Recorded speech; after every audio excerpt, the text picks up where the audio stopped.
Chanyuan Celestial. Xiefeng. July 3rd, 2007. First of all, we can only rely on Lifechanyuan values. Personal relationship is undependable. Even Shuefeng and any one of Chanyuan Celestials are undependable. Only through Lifechanyuan value can it be possible for Chanyuan Celestials to live a happy life. Any intention to rely on somebody would lead to final desperation. So, everyone's behaviors must be based on laws and disregard of people. Must be based on Lifechanyuan value, not on Shuefeng. We can reach our destination as long as Lifechanyuan value exists, no matter what happens to Shuefeng. So, we must live with people who can resonate with the Lifechanyuan value. Even if there are only 3 or 4 people who have mutual resonance in mind, they can live a happy life if they obey Lifechanyuan value. Any ignorance of Lifechanyuan value would incur troubles immediately. Personal promise is not something everlasting. They may turn hostile suddenly. Then, how to illustrate Lifechanyuan value on the topic of living style. Never fight against the government. Never participate in any activity disobedient to the government. Never fight against any powerful people in any field. Never fight against the boss of the company. Be reserved, not display gallantry in front of people. Remember that we are the humblest celestials. We are the weakest men, and we are the most useless people in the world. Learn from the saints with virtue. Follow the examples of the perfect men in history. Never play tricks or fish in troubled water, but be frank, forthright, honest, and sincere. Never steal, rob, deceive, cheat, or defraud others even if at the edge of starving to death. Never pick up the money on the ground which do not belong to you. It is only that people do not take any articles left by the wayside will it be possible for doors are not bolted at night. Coveting the nourishing from domestic animal will make nature lose. Profiting at other people's expense will not get sufficient treatment from Tao. Your intentions should not offend heaven, earth, and others. No hatred should exist in heart, even you died of being wronged. The reason for such doing is for acquiring a peaceful mind and the natural greatness of the soul, rather than for a good reputation. Be sure to keep in mind that do not commit sins if you do not want to be punished. Have a clear consciousness. Do not go astray. Gradually reducing secular contacts and get in touch with celestial beings. Be diligent in works. Be penitent every day. Not wasting time in beer and skittles. Not showing off yourself. It is better to make people forget your existence. Try to be early in clearing of the secular debts and not to have new secular relationship, but strive for getting to know more celestial beings. The journey in this world for us is to cut out any connection in the mortal world and make forward for the celestial archipelago for our forever enjoyment. Conceive Lifechanyuan as the 1,000-year world, as if nobody existing in the world except Chanyuan Celestials, and nothing is our business except Chanyuan Celestials. There is no marriage and no mutual possession for Chanyuan Celestials. They may have sex freely, because it is the real situation in the 1,000-year world, but remember that all behavior should be natural and be based on real emotion instead of any plot. Keep in mind that indulging in hobbies sap one's will. Indulging in tricks sap one's morality. Strive for the construction of home, without marriage and family, and rest all our hopes on the greatest creator, self-improvement and self-refinement. Home without marriage and family would guarantee our survival and solution of our personal problems such as birth, death, illness, and old age. Come to home without marriage and family if being abandoned by society and secular family, being in desperation or disease, getting bankrupt, being hit by a disaster, being old, lonely. Come to home without marriage and family for the enjoyment of beautiful and free life. In short, if you want, you come, but there is a precondition here. You must be willing to give anything you have for the benefit of our brothers and sisters and lovers here, even at the cost of our own life. You must be willing to share what you have. At least you will not permit a single Chanyuan celestial staying hungry. You must be willing to go all out for saving any Chanyuan celestial from his or her troubles. And there is still one more question for our consideration, which is, anytime you are enjoying all of these, we should ask ourselves first, what have I done for the construction of Lifechanyuan and home without marriage and family? What have I devoted? We must be very clear that the boys and girls of Lifechanyuan are not stupid at all. No insincere action or manner whatsoever is permit to return their honesty and kindness. Follow the way of the greatest creator, and no ganging up and nodding group. No making alliance for offense and defense. And be brave enough to bring everything we have into the open, being dignified and frank. We must be conscious that anyone might turn hostile suddenly, and everything can be a reason for being blackmailed. Therefore, everything between two people, even a letter, should be able to stand the test in public. In the home, all behavior should be based on common value rather than personal relationship. Otherwise, anyone's criminal action might involve other guy, which is the so-called a single slip may cause lasting sorrow. Any gangs or groups will bury yourself for others' wrongdoing or evil when the situation becomes critical. Be sure to bear in mind that without a guilty conscience, without misgivings, set yourself to a higher standard, do the best what you can, have an ordinary life. You may earn much money, but cannot be pleasure-seeking. Be possible to take vegetables and corn flour as the ordinary food, or even in vegetarian diet instead of reveling in dainties. Lead a simple yet honest life, rather than luxurious and extravagant one. The principles of living standard: be practical, no extravagance, no waste, and no showing off. It is absolutely unnecessary to be luxury in daily use. Think the hard work of growing of rice and of grain.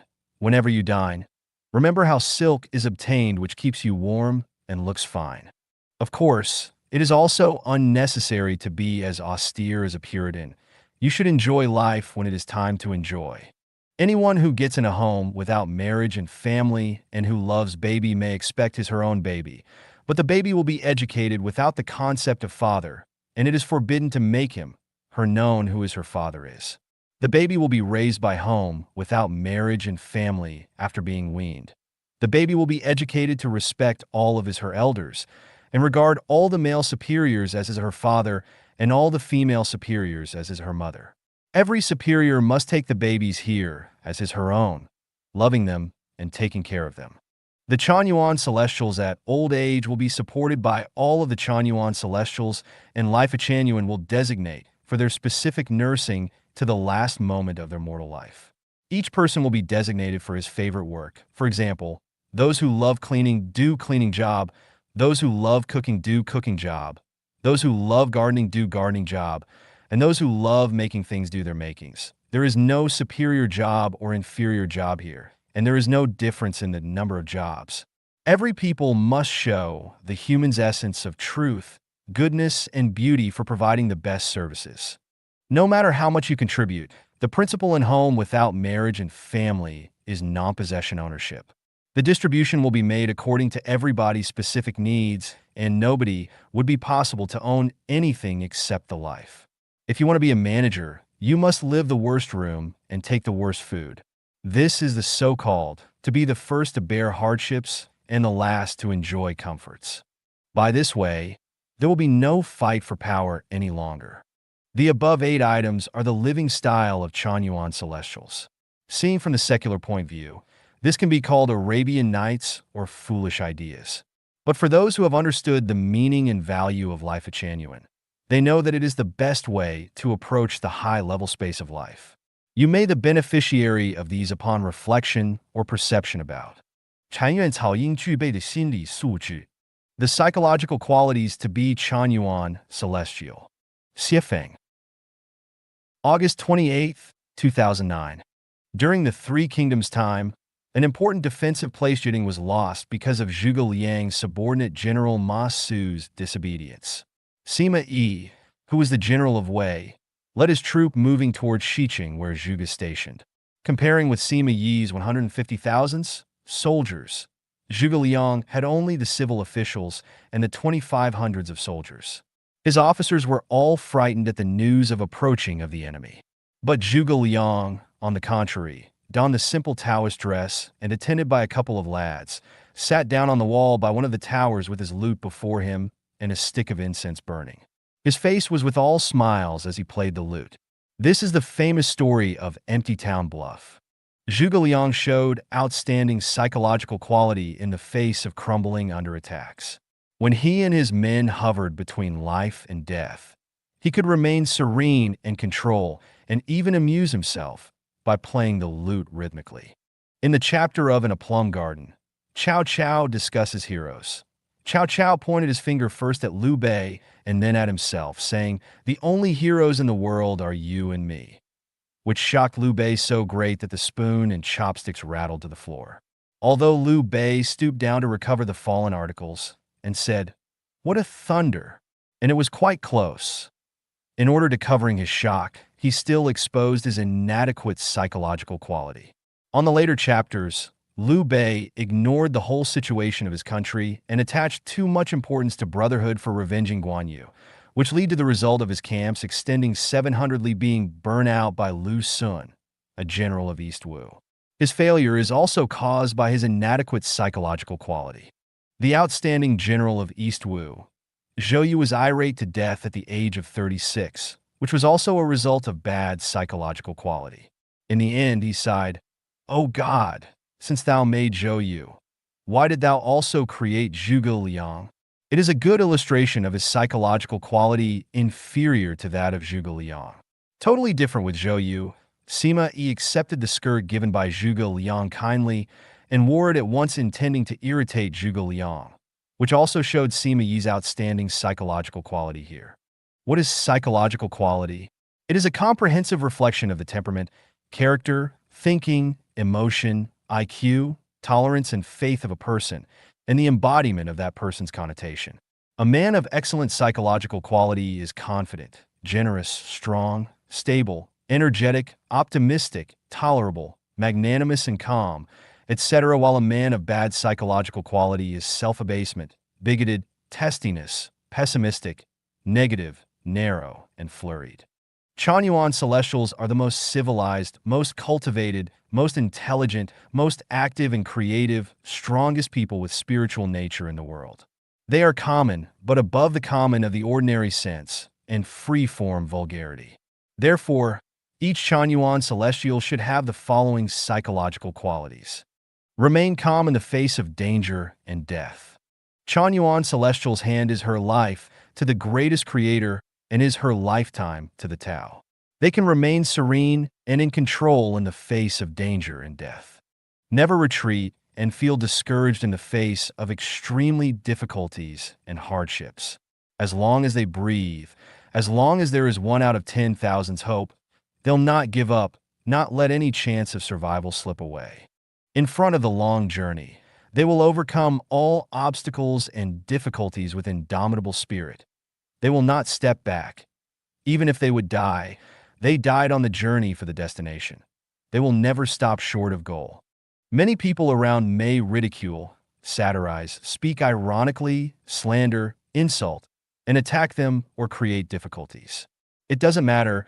They would sit tight in the fishing boat despite the rising wind and waves, and stick to it and never give up. They stand steadfastly on the ground. In front of desperate situation, they will laugh in the wind. When they are struggling alone, we will show their heroic spirit all the same. When it comes to the complicated and bewildered situation, they will keep relaxed, steady, and active instead of changing our opinions or following other people blindly. They'll lighten the magic lamp in their heart for walking out of the path of error and creating an ideal future in extraordinary courage and style. When it comes to the unreasonably troublesome or importunate situation, they will be open and clear, active and flexible, witty and tactful, so as to prevent contradictions from intensifying and try to be humor, funny, or to pretend to be foolish for getting rid of drudgery, rather than getting us more deeply entangled in it. In front of frustration, they will never feel inferior or stop their marching process. They believe that as long as they have firm faith in their heart, as long as they make unremitting endeavor, when God closes a door, somewhere he opens a window, and there will be another sunrise every morning. It is just like some famous Chinese saying, "Where hills bend, streams wind, and the pathway seems to end, past dark willows and flowers in bloom lies another village." Or, when it is dark in the east, it is light in the east. When things are dark in the south, there is still light in the north. They would impress the world someday. And in this, I firmly believe. What are listed above are the 8 attainments to be a Chanyuan celestial. As long as they have these attainments, no such a flame mountain that is impassable, no such a difficulty is insurmountable. As long as they have these attainments and integrated personality, they'll have a bright future, and they will approach the celestial world smoothly. 禅院草之间互不相欠. No debts between Chanyuan celestial. Xiefeng. August 16th, 2007. The big love means no love. The big morality means no moral. Lifechanyuan is not the secular society, and Chanyuan celestial will never be in debt among each other. I, Shuefeng, create Lifechanyuan and come to the mortal world to find life for heaven. This is my mission, my duty, and my natural instincts. I do all these for myself to achieve the Buddhism of celestial beings, and I am willing to pay for it, so all Chanyuan celestials don't owe me anything. If I invite you for a dinner, 100 dinners or billions of dinners, it is my own pleasure, and I have got my reward in the process of eating dinner. As a result, you do not owe me anything. If any Chanyuan celestials obtain enlightenment, inspiration, physical strength, or happiness, it belongs to your own merits and virtues, your own destiny. You deserve all these. All merit should belong to Jesus Christ, Buddha Sakyamuni, the greatest creator in yourself. I do not have any merits or virtues. So Chanyuan celestial does not owe me anything and should not be grateful to me. I love playing, so there is full of talking and smiling in the homeland. I am happy because everyone is happy. This happiness is created by everyone and is the reveal of the true sentiments of everyone. So I should never be considered as the one that brings this happiness. In one word, no matter in the past, present, or future, all Chanyuan celestials do not owe me anything. Similarly, I do not owe anything to any Chanyuan celestials. Your contribution in homeland means to accumulate treasures in heaven, which belongs to your own life track and is out of your own willing. The words and actions of each person are all for your self-accomplishment. So all Chanyuan celestials do not owe anything to each other. The mutual helps of Chanyuan celestial, no matter in mental or physical, are out of mutual affection, destiny, and out of their own will. Among all Chanyuan celestial, they do not owe anything to each other. What we carrying on will change with our destinies and move according to one's temperament, and there is not any rights or obligation among us. If you are willing, we can move on together, otherwise we choose our own way. When we get together, we will care, praise, and encourage each other to share the happy times. However, we will not worry about each other, nor owe to each other anything when we say goodbye to each other. Do not always expect returns for what has been done. Everything operates in the scope of Tao, and the greatest creator will make the fair judgment on everything. God's mill grinds slow but sure, and we believe, as a man sows, so he shall reap. At last, everything will be judged fairly. Here, everything is free from vulgarity. Everything should not be measured by the worldly value system, just like one of the passionate lovers who complains, "You have delayed my youth, and you have to pay for it." After they've broken up, or like the man and woman who have one night stand want to get tied down the other side. Here all loss and gains are realized during the process, and everything is out of our own willingness. Nothing is owed to each other. In order to climb the summit of human life and life, we come to Lifechanyuan. The relationship among various Chanyuan celestials is not to form a clique to pursue selfish interests, neither to form some political party to fight for some rights or interests, but to fall in a company with each other. Everyone has one's own willing and freedom and should be responsible for oneself. We will not pay you the youth loss cost when someday you are not happy and begin to hate us deceiving you. We are not the interest usurpers or contenders, but the people who resonate with each other in the same frequency. So everyone should not defend other Chanyuan celestials for a justice, not make an assessment on other Chanyuan celestials, not be on behalf of other Chanyuan celestial to fight for name, or not manage the things of other Chanyuan celestials which should not be managed, but should just focus on one's own self-refining and self-improving. All Chanyuan celestials are independent and free, and not anyone has the right or qualification to restrict other Chanyuan celestials. Chanyuan celestials should not establish the difficultly sustained personal relationship or restrict each other with love or emotion. In one word, we have to remember, no matter how much merits or contribution you have made for Lifechanyuan, All Chanyuan celestials do not owe each other anything, and everything we do is out of our own willingness. 宁愿饿死也不失信于人. Rather die than swallow one's words. Xiefeng, November 24th, 2009. Lifechanyuan is built on the basis of faith, which is the belief in the greatest creator, Taoism, Jesus Christ, Buddha Sakyamuni, celestial Lao Tzu, Muhammad the Prophet, the acceptance of matter of truth, science, logic, telegnosis, causality, and also the belief of a bright future of mankind. This is the connotation of the belief of Lifechanyuan, and its denotation is that Lifechanyuan would never ever break its word to society and people. We will keep our promises. If someone is disqualified as the Chanyuan Celestial and his or her name as Chanyuan Celestial is cancelled, his or her dedication to Lifechanyuan would be returned in full except for 2,000 yuan service fee. We would rather die than swallow one's words. Why shall we take out 2,000 yuan as service fee? Because Chanyuan Celestial enjoys services provided by Lifechanyuan, and it's natural to dedicate once you have enjoyed. Reaping without sowing equals to exploitation, and it violates the law of justice and fairness. Lifechanyuan is home to all Chanyuan Celestials. We would like to make every Chanyuan Celestial to know that our home is not only reliable and trustworthy, but also brings security to everyone. Appropriate compensation must be returned to Chanyuan Celestial once he or she makes dedication to Lifechanyuan. Dedication to Lifechanyuan somehow resembles bank deposit. It always belongs to the Chanyuan Celestial who deposits it in person rather than someone else. He or she can take back the dedication anytime in accordance with his or her will. Except for the deduction of service fee, Lifechanyuan would make every effort to return the dedication in full number. Lifechanyuan will always keep promises and will never bear any burden of incredibility, both spiritually and mentally. Without faith, man cannot live in contentment, let alone be trusted and relied on by others. Man who is without faith cannot be called a pure man. We can only regard it as a soul. Although others can be faithless and they can go back their words, Lifechanyuan as well as Chanyuan Celestial must be faithful and trustworthy. We mean what we say. Be factual, realistic, dignified, imposing, honest, and open-hearted, all of which are virtues of Chanyuan Celestial. Only when we are faithful and credible can we obtain these virtues. Heaven is home to faithful and trustworthy people, while faithless people are doomed to go to hell. We are destined to have a bright future so long as we keep our promises and be faithful. Rather die than swallow one's words is one of the Lifechanyuan values. 物尽其用其妙其长. Make the best use of everything. Xiefeng. May 5th, 2010.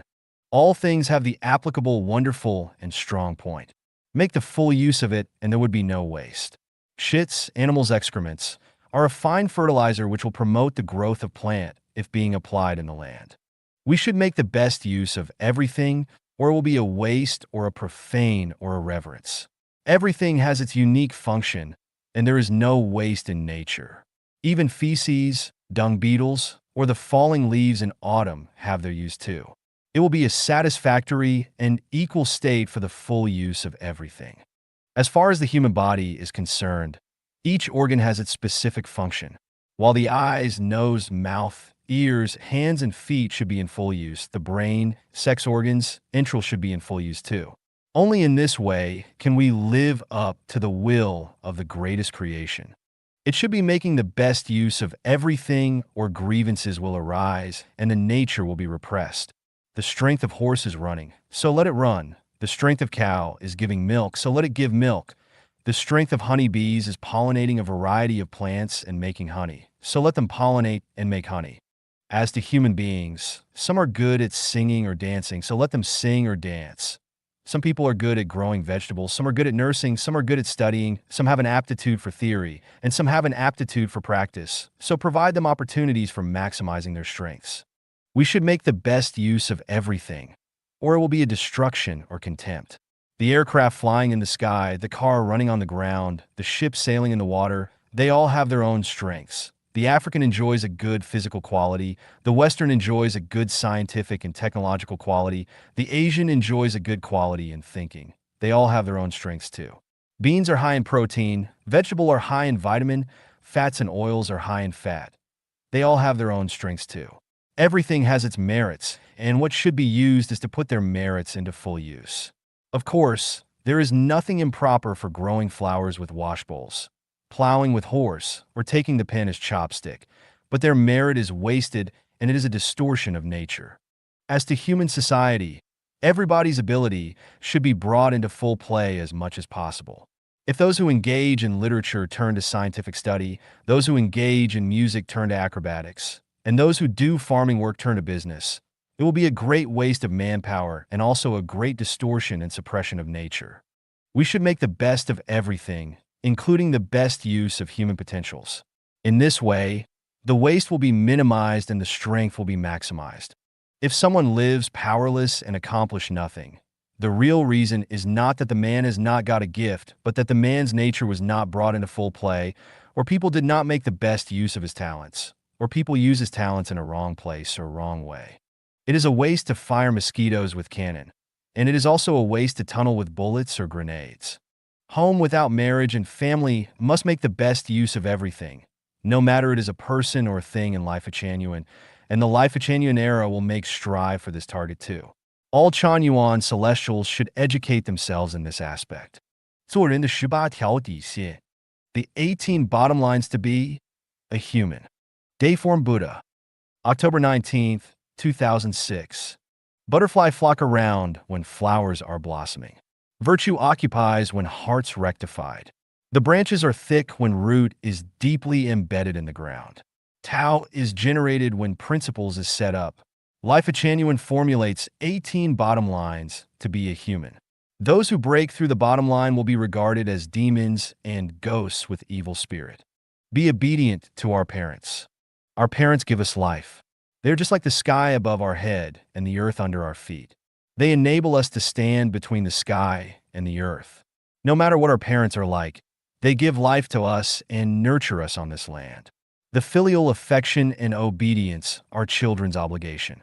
No matter whom you are, an ordinary people or a president, no matter where you are, nearby or far away, to make your parents happy and live comfortable in your hometown are your absolute duties. Never humiliate the ancestors. The tree has a root and water has a source. Our ancestors are our roots and sources no matter they are moral or immoral. Humiliating the ancestors is really a degenerated behavior, which must draw down the wrath of heaven. Therefore, what should be done is recalling the ancestors' merits with deep emotion, understanding their difficulties at the time, looking forward and moving for a better future. Never insult the king. One principle of heaven is that the colony of ants, bees must have a king. Everything has a core, and human society also has kings.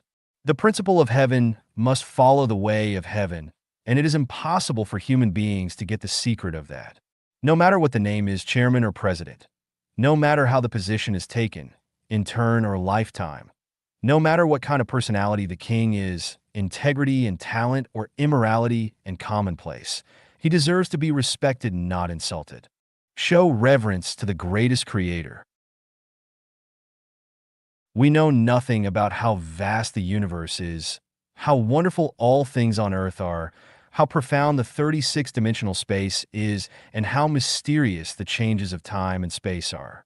There are 18 inner contents in human body which are beyond the control of consciousness, such as the reason of dreaming, the spot of unconsciousness, and the track of lifetime and life itself.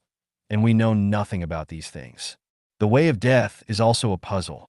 So how could we not revere the greatest creator? Blasphemy will cause the impossible opening of telegnosis, and such an ignorant behavior is like a fool. We should be humble in front of the greatest creator all the time and should never degenerate to be an unruly man. Seek truth from facts. The truth is the basis for justifying right or wrong, true or false, beautiful or ugly. Disregarding the truth is perverting the law, even illegal. The behavior of creating something out of nothing or fabricating information is with evil intentions in one's mind. Uncritical trust or comments without any support from the truth is the devil's skill. We should never fabricate the truth, ramble on about the facts, believe or follow others blindly, never make comments groundlessly. We should seek truth from facts before action. Everything we do should be based on truth. Never bully widowers, widows, orphans, childless couples, and other socially vulnerable groups. The fate of widowers, widows, orphans, childless couples, and other social vulnerable groups is caused by their own faults. It is the result of retribution for bad deeds, and they should not blame anyone or anything but themselves. In spite of this, their situation should not be a reason for people to bully them. Helping them get rid of this troublesome life is an important way to achieve the stage of God, Buddha, celestial being, sage, and saint. What Jesus the Christ, Buddha Sakyamuni, and the great man Mao Zedong had been struggling all their lives for the happiness of these people. This is a mark of consciousness. Never destroy other people's homeland or animals' nesting sites. Heaven loves people, and people will enjoy their life. It is very natural for any creature to cherish and protect its life. Either imperial palaces or cave dwellings, either the birds' nests or the mammals' dens. All of these places are for protecting or nurturing one's life. Never take or destroy them by force. Make a living by working and creating. The workers are beautiful. Creation is the source of happiness. Never steal, rob, plunder, practice graft, or accept bribes. Never commit swindle or crime imaginable. Never hurt your brothers and sisters, neighbors and friends. Our brothers and sisters, neighbors and friends are valuable spiritual wealth in our lifetime. It is unacceptable to hurt them.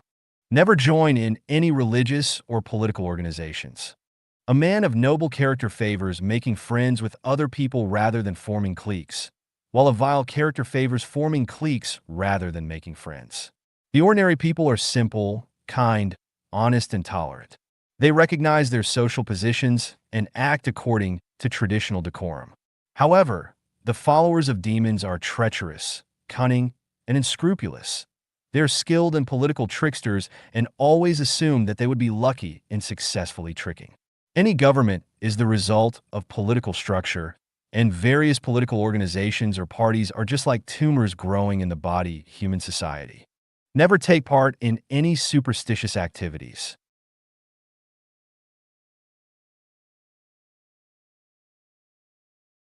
Various characteristically secret or cryptic activities, such as praying and consulting an oracle, drawing divination sticks, fortune-telling, cham and ghost-catching, telepathize, T groups, angel groups, someone showing its presence and power, master opening the light, the coming of Christ, reincarnation, being possessed by a demon, etc. are heterodox doctrines.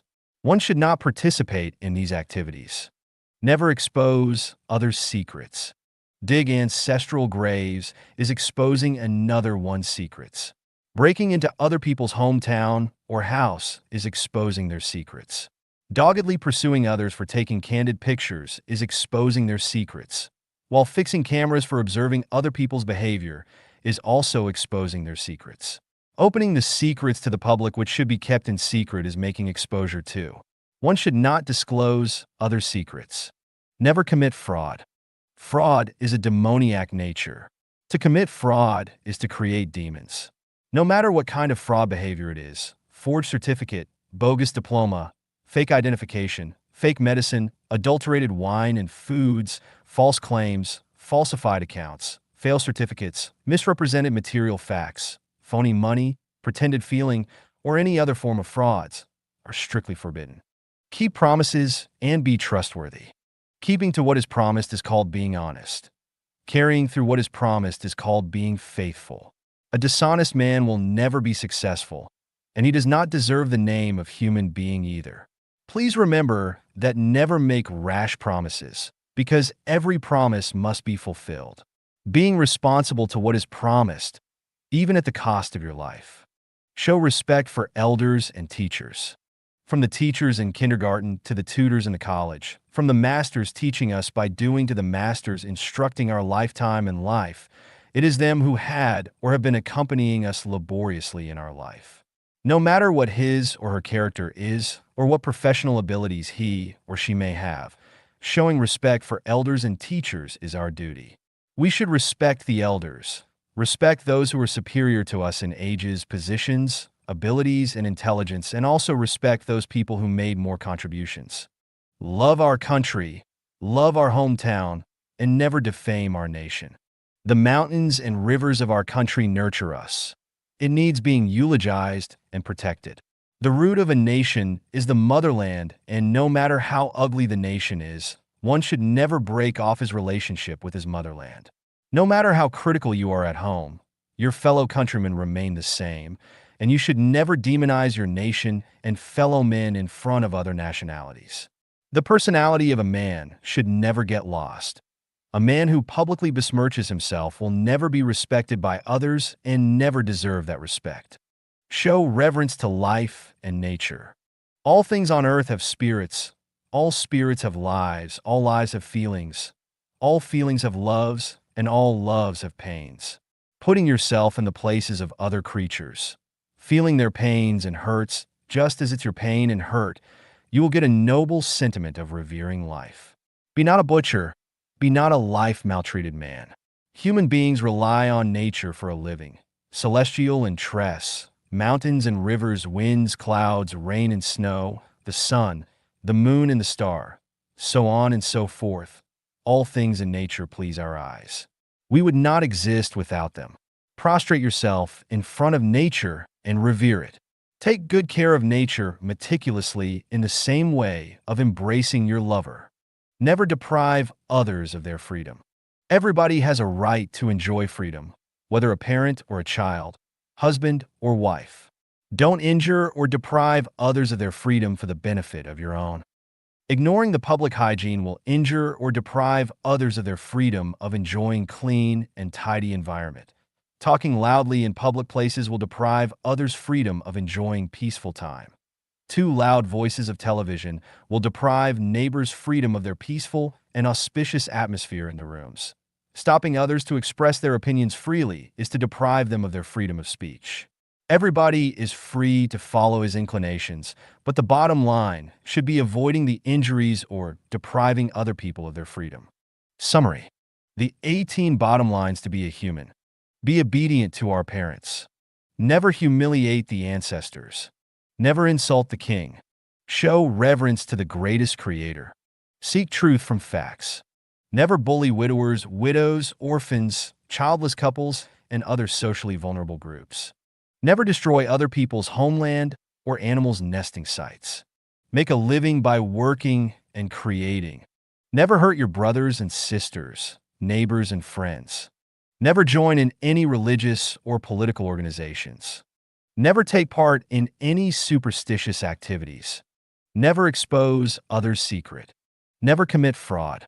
Keep promises and be trustworthy. Show respect for elders and teachers. Love our country, love our hometown, and never defame our nation. Show reverence to life and nature. Never deprive others of their freedom.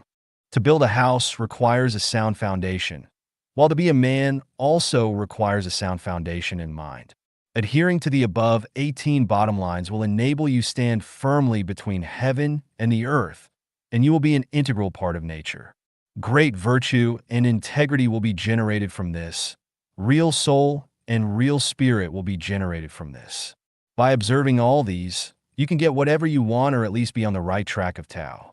被生命禅院颠覆的18个传统观念 Traditional values subverted by Lifechanyuan. Siefeng. October 24th, 2007. In traditional concept, family is the source of happy life, while in the opinion of Lifechanyuan, family is the miserable source of human life and humanity. Traditional concept considers that life is the result of evolution or is created by gods. Lifechanyuan proclaims life is created by super-celestial beings led by gods according to the design of the greatest creator. Traditional concept considers the greatest creator is I am what I am. Lifechanyuan proclaims that the greatest creator comes from Wuji Taiji. Traditional concept considers God is the greatest creator. Lifechanyuan proclaims that God is created by the greatest creator, and all gods are the sons of the greatest creator. Traditional concept considers Sakyamuni is the ancestor of Buddha, and Lifechanyuan proclaims Sakyamuni is not the ancestor of Buddha, and the greatest creator is the ancestor of Buddha. Traditional concept considers universe comes from the Big Bang, while Lifechanyuan proclaims it is the outcome of the greatest creator's consciousness. Traditional concept considers Adam and Eve were the ancestors of all humanity, while Lifechanyuan proclaims they are not the ancestors of all human beings, but are just the ancestors of Israel and Middle East regions.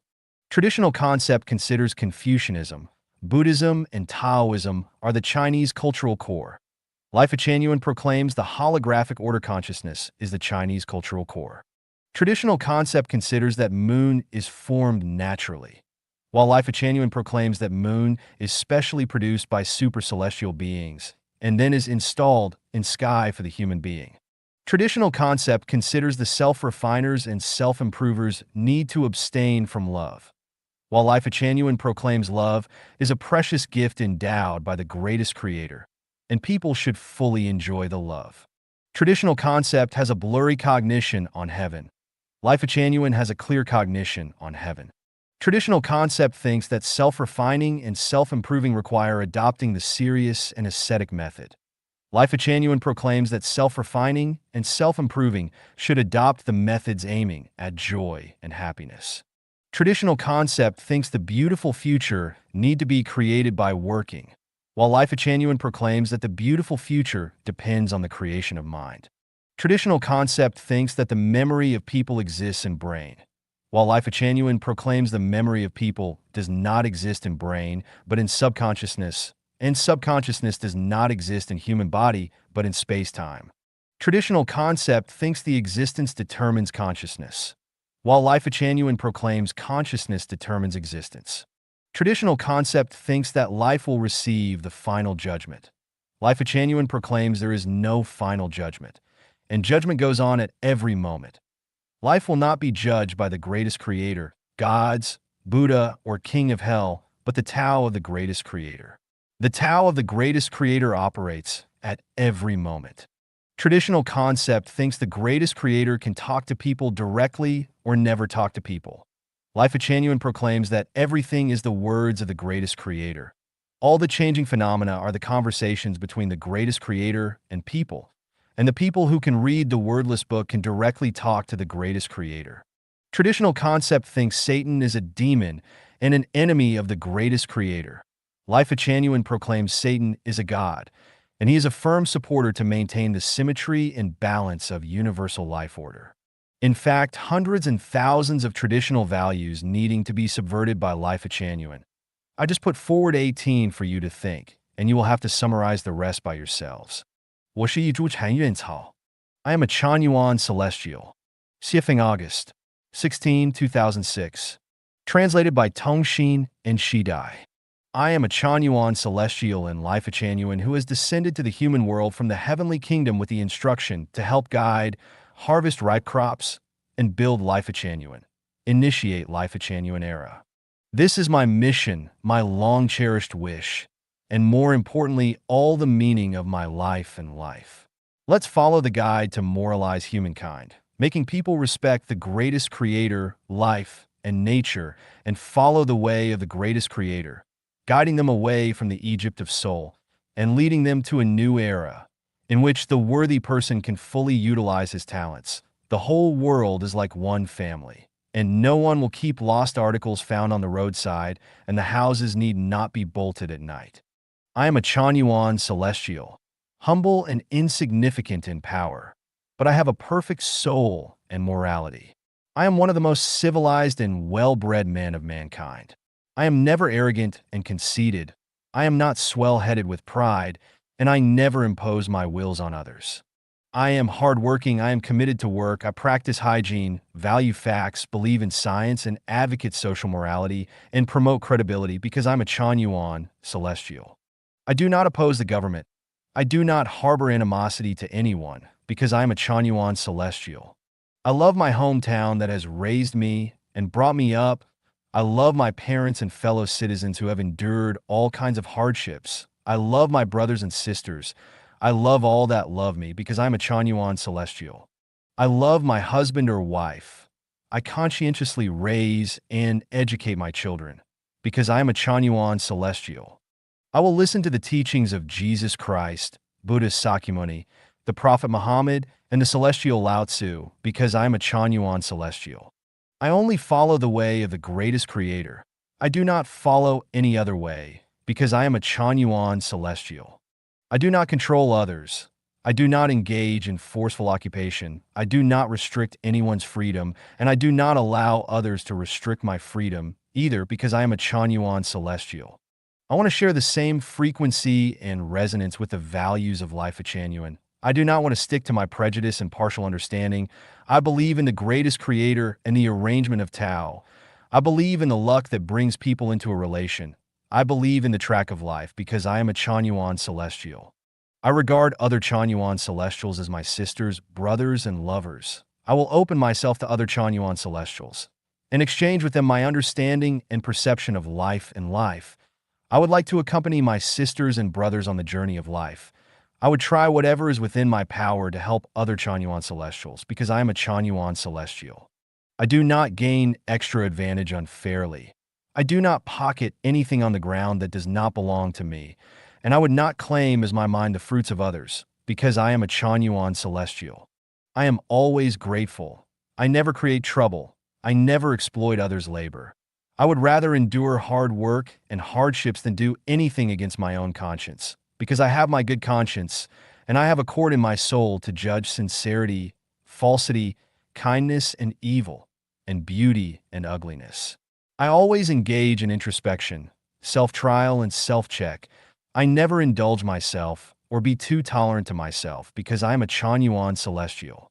I believe in miracle spiritual perception, and I believe that there is in the heavenly kingdom 1,000-year world, 10,000-year world, and Elysium world because I am a Chanyuan celestial. I will trek and scale the highest realm of life and life. No matter how treacherous the road ahead might be, no matter how many twists and turns and setbacks I might encounter, no matter how hard kind-hearted people around may dissuade me, and no matter how many Chanyuan celestials might leave, I am staunch in belief, obstinate in will, indomitable in spirit, unswerving in determination. I will press ahead with indomitable will, and I will never give up until I have accomplished my goal, because I am a Chanyuan celestial. I have a magnanimous heart and a lofty ideal. I will never be overwhelmed by setbacks, adversity, and death, because my life is linked to the source. I am blended into the soul of the greatest creator. The sky may fall, the earth may cave in, but my spirit will survive eternally. My life will live on forever. My future will be extremely beautiful and splendid, because I am a Chanyuan celestial.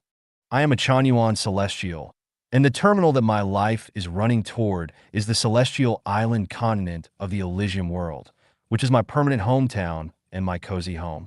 I am convinced that the guide will enlighten me on the mystery of life and the path to the heavenly kingdom. I firmly believe that I will have an island as the size of the earth, and I will be the master on this island.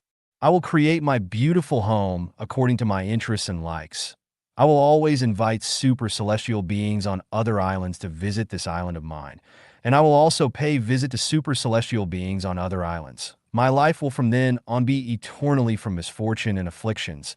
I will stroll about to my heart's content and fully enjoy the grace that the greatest creator has blessed with. I have embarked upon the expedition of life. I am a Chanyuan celestial on the sailboat of Lifechanyuan, sailing happily forward to the infinitely wonderful future. Wish me good luck. Admire me, because I am a Chanyuan celestial in Lifechanyuan. 让我们撑起人类的希望，致伊斯坦和睦之花全体兄弟姐妹。Let us hold up the hope for humanity, to Isidon and all brothers and sisters in Kanahana family. CFing November 14th, 2013. Mr. Isidon and all brothers and sisters in Kanahana family. Greetings to all of you. How happy we are to meet friends from afar. These days, all brothers and sisters of the second home, now new oasis for life, are immersed in the sea of joy because of the visit of Machio, and also because our two communities are uniting as one. We have transcended country borders, culture difference, historic conflicts, and become one big harmonious family. This is not only a great news for Kanahana and the second home, now new oasis for life, but also a great news for all Japanese and Chinese people, and a great news for the entire humanity. Kanahana family has been developing for 19 years under the outstanding guidance of Isidon. Now it is a very successful community that has reached overall abundance in material and spiritual aspects. The living environment is elegant, the community atmosphere is harmonious, and everyone feels happy, free, joyful, and blessed. It is a wonderful achievement, and we are very proud of you. The road ahead is very long. Humankind has been worked for thousands of years for a beautiful ideal. Numerous sages and saints have dedicated a lifetime of efforts, wisdom, and talents, even their lives, to eliminate world's poverty, famine, conflicts, and wars, and to the cause of world's peace, happiness, and freedom. The unity of Kanahana family and the second home, now new oasis for life, today is a crystallization of human wisdom. It is also a symbol of advancement of human civilization and the result of thousands of years of pursuit of a beautiful lifestyle, as well as the hope for the best future of humanity. Let us hold up the hope for humanity and take actions to show our sincerity, kindness, beauty, love, faith, and honesty. Let us set a good example of civilization by uniting our two communities. We are confident that we are capable of overcoming all difficulties along the way and leading humanity walk on the way of the greatest creator and the road of peace, freedom, happiness, and eventually realize the dream of the talents will be put to good use, and the whole world will be one family. Opportunity knocks but once. Today's world is still full of savages, ignorance, autocracy, power, conflicts, and fights. The UN and the government of all countries are making efforts. Thousands of communities/eco-villages and all individuals who love peace are working hard. We shall work even more hard, give up all personal interests, and open wide bosom to embrace people from different nations, regions, cultures, political and religious background to initiate a brightest era ever. Life is limited, but our spiritual life is unlimited. The earth has its limitation, but time and space are unlimited.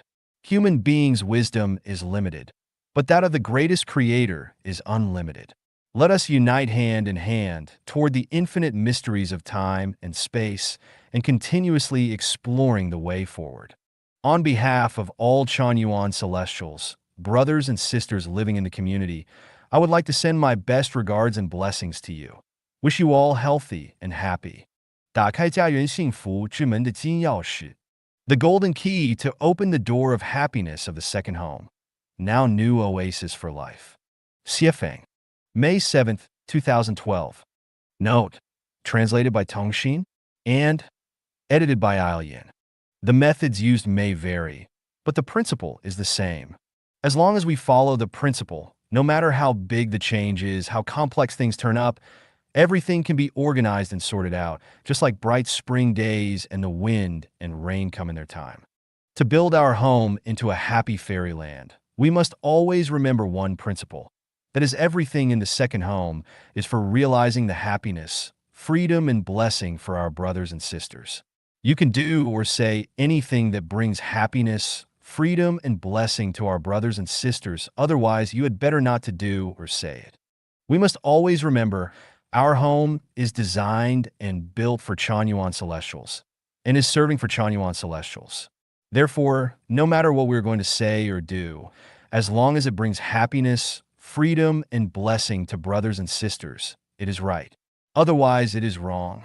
Every brother and sister, if your words and behaviors can bring happiness, freedom, and blessing to our brothers and sisters, then whatever you say or do, you are a moral person. Otherwise, you are wrong. You are a person without morals. When our branch directors arrange the daily life in each branch, you also need to focus on the principle of bring happiness, freedom, and blessing to each brother and sister. Let everybody live happily and harmoniously and feel happy and comfortable in our home. We should never protect our home at the expense of everyone's happiness and freedom. At the same time, each Chanyuan celestial who is living in the second home as a permanent resident. You also need to remember whatever you say or do. Please consider the happiness and freedom of other brothers and sisters. Once what you say or do is on the price of scarifying other people, you are wrong. Don't use any excuse or reason to bring pain, anxiety, fear, or troubles to other brothers and sisters. Once the head rope of a fishing net is pulled out, all its meshes open.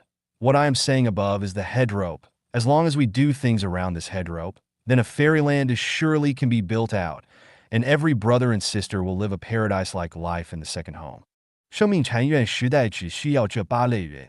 Lifechanyuan era needs only 8 categories of people. Xiefeng. February 19th, 2009. Man is going to and will inevitably enter the Lifechanyuan era, in which all methods are unified into one general principle, and all religions into one origin, and in which the worthy person can fully utilize his talents. The whole world is like one family. No one will keep lost articles found on the roadside, and the houses need not be bolted at night, and in which everything will be in complete harmony. The weather will be good for harvest, and everyone will be happy, free, and pleasant. This is the inevitable result of the sublimation of civilization and the development of society, which evolves and moves forward not affected by anyone's will. There are mainly 8 major identifying brands for Lifechanyuan era. The disappearance of country, religion, political party, and family. The absence of court, judger, and lawyers. The absence of constitution, law, statutes, commandment, and dharma. There will be only Lifechanyuan values. Instead of following constitution, laws, statutes, commandment, and dharma as the norm for behavior, people take sincerity, kindness, love, credibility, honesty, diligence, and harmony as the guideline for words and behaviors. The disappearance of war, diseases, hunger, and crime. Man will shift from the pursuit of material comfort to the pursuit of spiritual satisfaction. The production and life of man all over the world will be uniformly steered by sages and managed by wise men. Man will coexist harmoniously with other advanced life of the universe and nature in an orderly manner. Hence, we know that Lifechanyuan era needs only the following 8 kinds of people.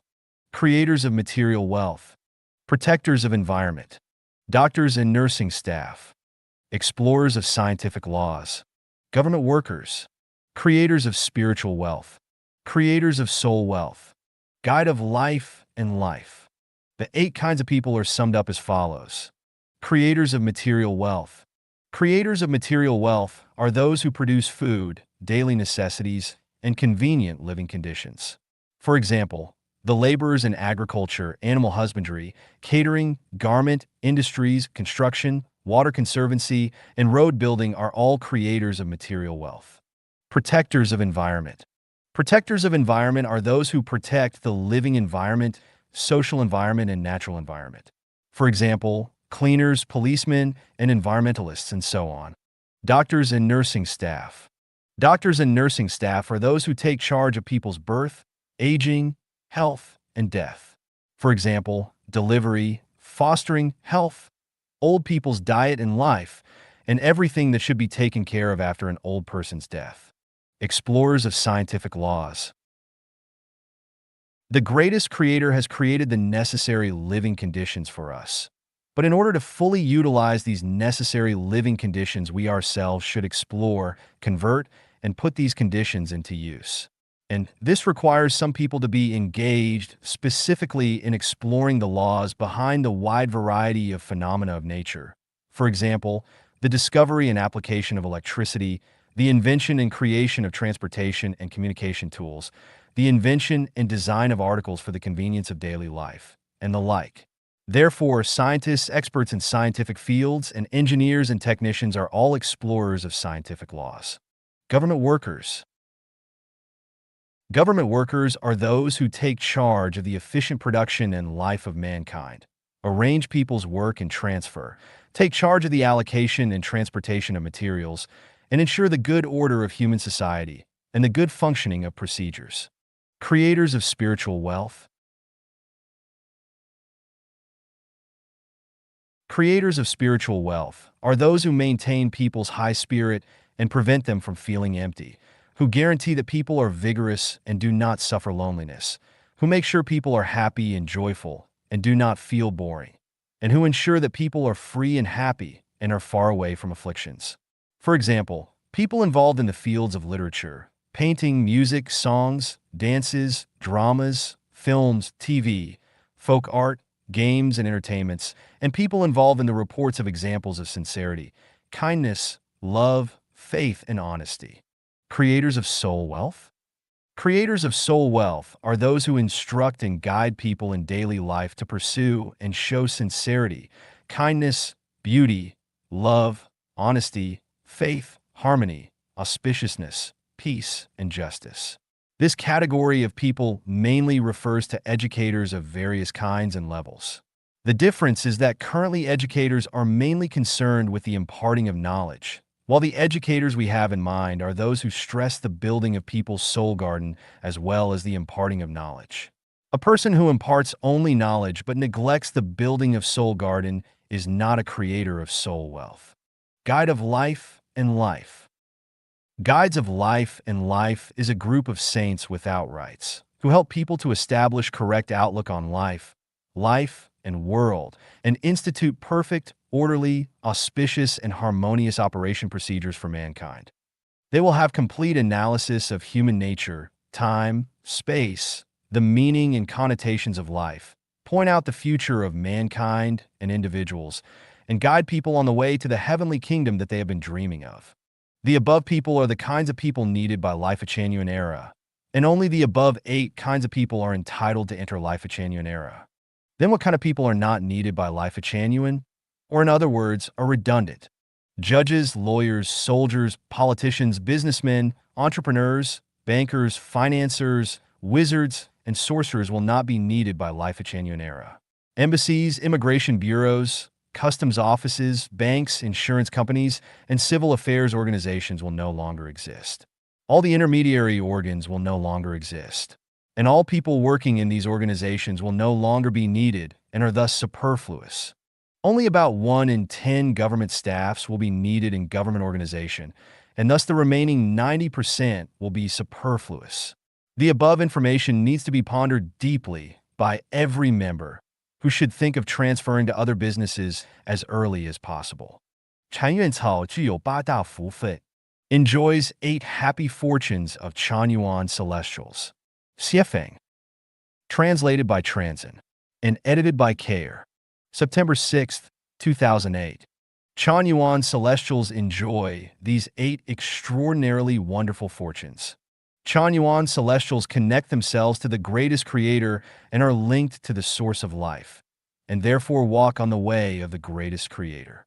It is in this manner that they maintain the direction toward their goal of life through all circumstances. Life is no longer trapped in transmigrations between lower levels of space, and they will always have blessings and enlightenment from the greatest creator, and will thusly have splendid futures. Chanyuan celestials can go to the celestial island continent of Elysium world to become super celestial beings. Located in the back garden of the greatest creator, the celestial island continent of Elysium world is the freest and most marvelous place in the universe, which is only provided to Chanyuan celestials and an extremely small number of people who can otherwise gain access to it. This is one of the greatest distinct happinesses for Chanyuan celestials. Chanyuan celestials have clear goals of life and life. For a life, the most important things are to obtain joy, happiness, freedom, and blessing. For a life, the most important things are to go to the 1,000-year world, the 10,000-year world, and finally reach the celestial island continent of the Elysium world. This simple outlook on life and life is only intelligible to Chanyuan celestials. The masters for Chanyuan celestials are Jesus Christ, Buddha Shakyamuni, celestial Lao Tzu, and the Prophet Muhammad, PBUH. There is a guide specially responsible for instruction, who can organically integrate the teachings of these masters, reveal the mystery of time and space and life, and guide Chanyuan celestials accurately to the heavenly kingdom. This is a happiness that no one except a Chanyuan celestial can ever dream of. Chanyuan celestials all have visas of life to go to the heavenly kingdom, which are open to all Chanyuan celestials. When Chanyuan celestials depart from the human world, they will go directly to the 1,000-year world, the 10,000-year world, or the celestial island continent of Elysium world. This gate is only accessible to those with Chanyuan celestial virtues. Chanyuan celestials have many close, special, and supportive friends who understand, admire, and support each other, and share the same resonance from their hearts through self-cultivation and self-refinery in Lifechanyuan. They're the most valuable wealth in life and are compatible with each other and know and care for each other. Thus, Chanyuan celestials are never lonely, will always have a way out, and have a broad road in life. Chanyuan celestials know the most advanced way of self-refinery and can thusly achieve the most advanced self-cultivation within the shortest time. By participating in the initiation of the Lifechanyuan era for mankind, Chanyuan celestials are conducting unconditional giving, are accumulating the greatest merits and virtues, and have stored rich wealth in the heavenly kingdom so they can pay back their debts over different generations of life and have their sins cleared, thus perfecting the non-material structure of their life within a short period of time. This is an ability that could not have not been achieved even through many hundreds or even thousands of lives of self-cultivation and self-refinery. All Chanyuan celestials have the second home, now new oasis for life, which relieves them from worries over food, clothing, shelter, transportation, living, old age, and death, provides them with the best venue for self-refinery, and guarantees them a life in a fairyland. Chanyuan celestials can achieve level 4 and level 5 meditation in the collective energy field within the shortest possible time without overreaching themselves. They can achieve the 64 theurgies, invoking the supernatural powers of gods, needed by super celestial beings. The good fortunes of Chanyuan celestials are not accessible to 98% of people, therefore they are incredibly fortunate. 面对真实逃离传统婚姻家庭 face reality and escape from the traditional marriage and family.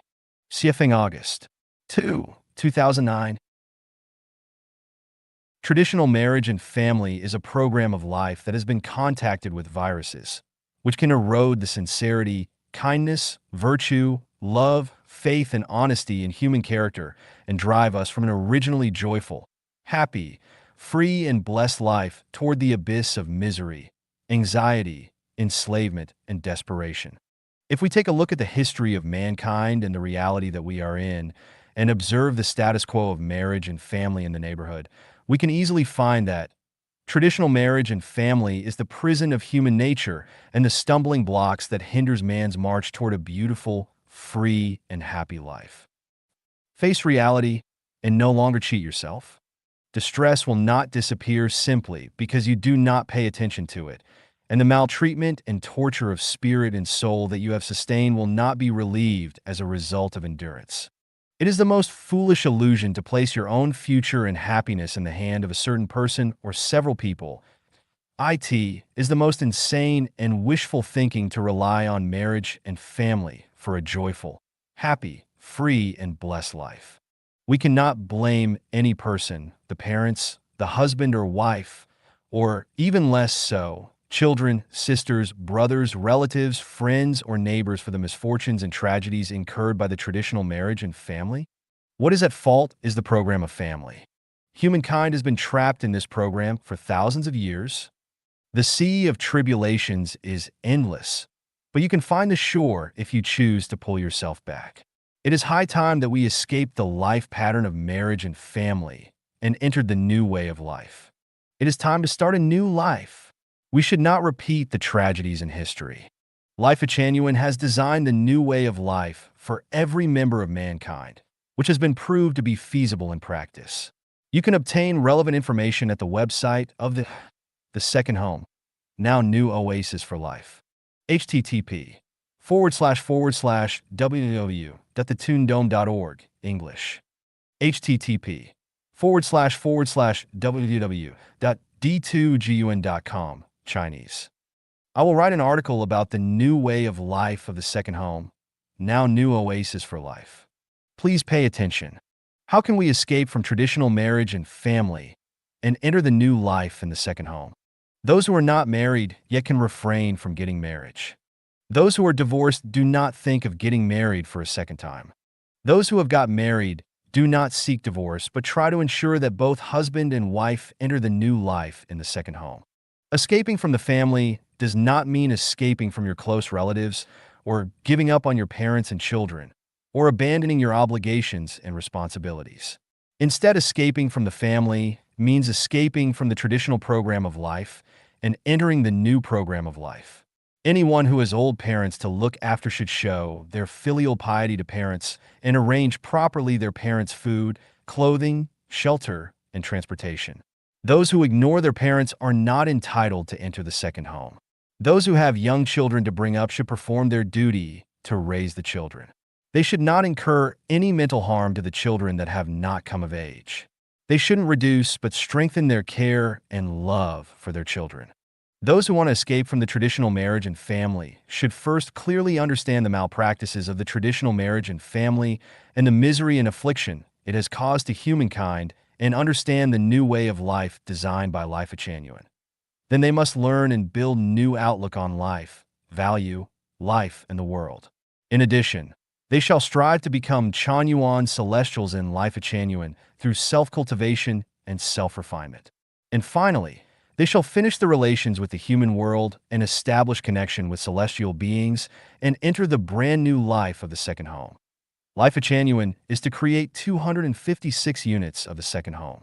The inevitable trend of the development of human society is the unification of all methods into one general principle, and the unification of all religions and thoughts into one uniform value, and the unification of all the world. No one can hope to achieve anything if he or she gets stuck in conventions and old conservative ways. It is no longer a distant dream to make every member to have a joyful, happy, free, and blessed life. And that goal has already been partially achieved and is being gradually consolidated and perfected. Lifechanyuan has already formed a theoretical system of nearly 3 million characters and has summed up the lessons and experience from the failed attempts of utopian society, collective farm, communist community, Israel's kibbutz communist society, and Japan's socialist villages. Thus, what Lifechanyuan practices is no longer blind and impractical castle in the air or empty talk, but is a strategic goal for all the mankind based both theoretically and practically on the comprehensive and conscientious planning. Let's give up the impractical illusion that has been embraced for thousands of years. Face the real situation of life. Work hard and forge ahead, so as to finish the earthly relations as soon as possible and enter the new life in the second home. 上帝王国的公民应当这样. The codes of behavior for citizens in the kingdom of the greatest creator. Xiefeng. Full of gratitude. Only with gratitude can people obtain real pleasure and sublime the quality of his life. Only with gratitude can people be optimistic and take things philosophically and scale the barriers of jealousy, greed, anger, fury, complaint, and resentment, and cross the one-plank bridge built along the cliff safely and smoothly to reach the ideal realm. Only with gratitude can one fully enjoy the pleasure, happiness, freedom, and blessing in the kingdom of the greatest creator. Without gratitude, one will always live a life of high alert and face dangers everywhere. Be grateful. Be grateful for everything that the greatest creator has endowed you. Be grateful for living in the kingdom of the greatest creator. Be grateful for everything that the people in the home have done for you. Be grateful for the teachings and guidance offered by Jesus Christ, Buddha Sakyamuni, the celestial Lao Tzu, the Prophet Muhammad, and generations of sages and saints. Be grateful, and the road ahead will be flat and smooth, with endless groves of flowers blooming profusely and flocks of birds twittering and flitting in the sky. Be ungrateful, and the road ahead will be shrouded with dense dark clouds and overgrown with thistles and thorns, and so full of twists and turns that it will be extremely difficult for you to trudge through. Completely unselfish. People who are completely unselfish are like glittering and translucent crystals in the endlessly expansive sky with drifting white clouds, and are like the murmuring limpid streams and blooming gorgeous flowers. They are symbols of beauty and incarnations of love, the messenger of kindness and angels of sincerity. The heavenly kingdom is theirs, and the freedom is theirs. Once a person harbors selfish desires, he will be like a fruit or melon with a rotten core. The source of happiness has been blocked, and he will be deliberately provocative and make trouble out of nothing and cause distress to others. He will stir riot and unrest among the harmonious group, stinking like a pool of feces and buzzing around like a blowfly. Be always diligent and amicable. Diligence makes people rich and refined. Laziness makes people poor and hideous. Gentleness makes people magnanimous, peaceful, and cozy. Malice makes people short-sighted and narrow-minded. The hardworking people are like the bees that fly among seas of flowers to gather honey. The lazy people are like fleas and lice that suck blood from animals. Gentleness is like fresh breeze. Malice is like a sharp dagger that is thrusted randomly. Citizens living in the kingdom of the greatest kingdom should be always diligent and amicable. Any laziness and malice will eventually forfeit one's freedom and happiness, will block the bridge to happiness, and will cause the loss of the Garden of Eden. Cherish the time and opportunity that you enjoy. If you cherish it, you will not complain. If you cherish it, you will take good care of everything that you have. If you cherish it, you will be prudent in action and words so that you will not cause misery and hurt to others. If you cherish it, you will gradually become colorful, auspicious light that bring good luck to other people. If you cherish it, you will take advantage of the opportunity that arises to accumulate merits and virtue instead of complaining and finding fault with everything and becoming a grueling and disgusting burden to the group. Be reasonable, highly cultured, and steeped in propriety. The citizens in the kingdom of the greatest creator are all reasonable, highly cultured, and steeped in propriety. They are apt to learn culture, dance and song, music, poetry, admiration and appreciation. They have good breeding and training. They are refined and courteous and amiable when getting along with others. They are never rude and gross and fierce-browed. They often help others to achieve success instead of gossiping and spreading scandals. They will never have pettiness of character and always have a tightly knit brow, haggling over trifles and trying to fathom and figure out what is other people's mind. They always conform to order and never interrupt abruptly. They always speak clearly and straightforwardly instead of blabbering without stop. Reasonable and highly cultured people steeped in propriety emanate charming fragrance and are welcome everywhere instead of being avoided like a plague. They never importune, never argue irrationally. They are never egoistic, and they never cause unhappiness and unpleasantness to others. Have a calm mind and a smiling face, and be good at games. The citizens of the greatest creator are always dignified, sacred, and serene and elegant. They are not restless and flippant. They are as sedate as the green mountain, as serene as the green pool, and they are like the budding flowers and pleasantly warm breeze. They always walk so gently and gracefully, carrying their gaits so elegantly. Every knitting of the brows, every laughter, and every movement conforms to propriety. They will not scurry about. They are not flustered as if sitting on a bed of thorns. They will not engage in reckless yelling. They are good at games and can be immersed in them, because they are the angels of happiness, the happy children of the greatest creator, the chosen few favored by heaven and the incarnation of perfection. They can always bring joy, happiness, and good luck to others, instead of keeping a straight face and looking sanctimonious and poker-faced, without any vitality. 人类危机解决之道，致联合国. The only solution to humanity's crisis, to the United Nations. Translated by Treasure and edited by Care. November 25, 2018 Economic and Social Council. The United Nations. Dear Mr. Alberto Padova, our environment and climate continue to deteriorate, and neither can be solved by the Kyoto Protocol or the Paris Agreement. The only way for us to save ourselves is to completely change our traditional modes of production and life. If we continue to follow our current production and life modes, then these 8 crises will remain unresolved. Overpopulation, humanity's greed and lust, environmental degradation, climatic deterioration, loss and waste of resources, less stable ecological environments, refugee problems, they will continue to increase. Conflicts between nationalities, religions, cultures, and interest groups. These problems above can only be solved by changing our traditional production and life modes. Everyone yearns for a good life, but how can it be obtained? It will not be by preaching morality, enforcing laws and regulations, following religious precepts, redistributing money and material assistance, constant meetings and discussions of governments, or even the UN, warnings and threats, or even by force. It is only by changing our production and life modes that these crises can be solved. What kind of production and life mode should be changed? First of all, we should break up traditional marriages and families because they are the sources of human selfishness, the birthplaces of human crises, and the headstreams of all crime and evil. They are also the curb chains which prevent us all from leading happy, joyous, free, and blessed lives, but rather make people feel anxious, miserable, and fearful. Our mode of production should change from a pattern of possessing to one of sharing, from one of competing predatorily to one of serving each other enthusiastically.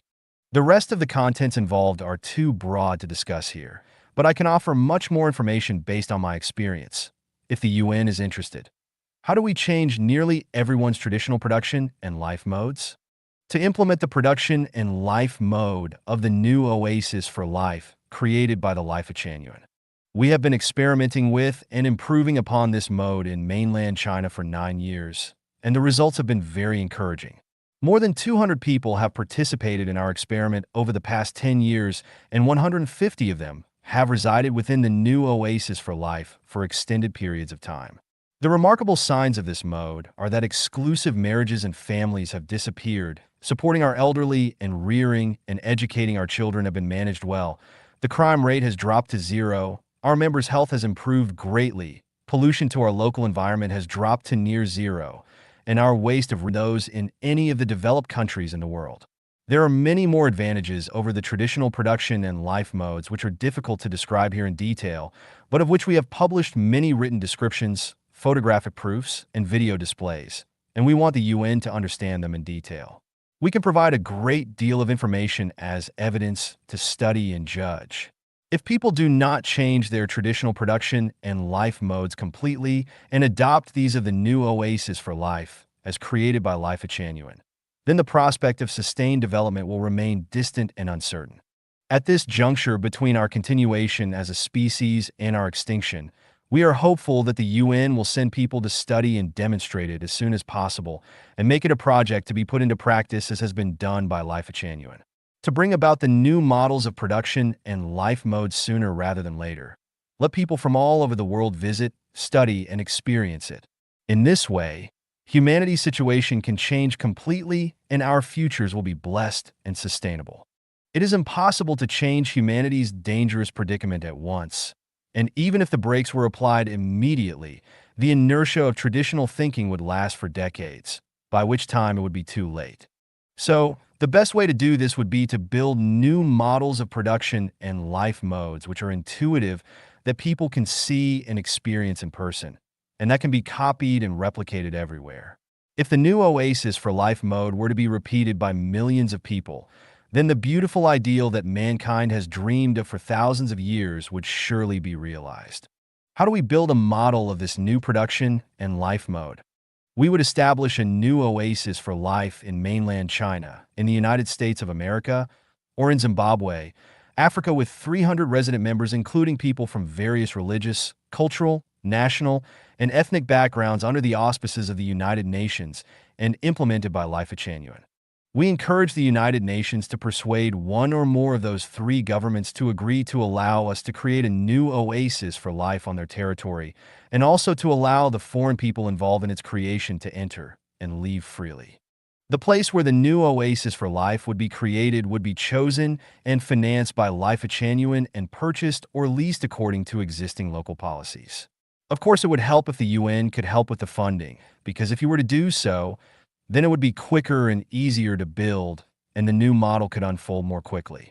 It would be effortless for the UN to help us to create this model of the new production and life modes, but the benefits would be endless and would benefit many future generations. So why not put it into practice?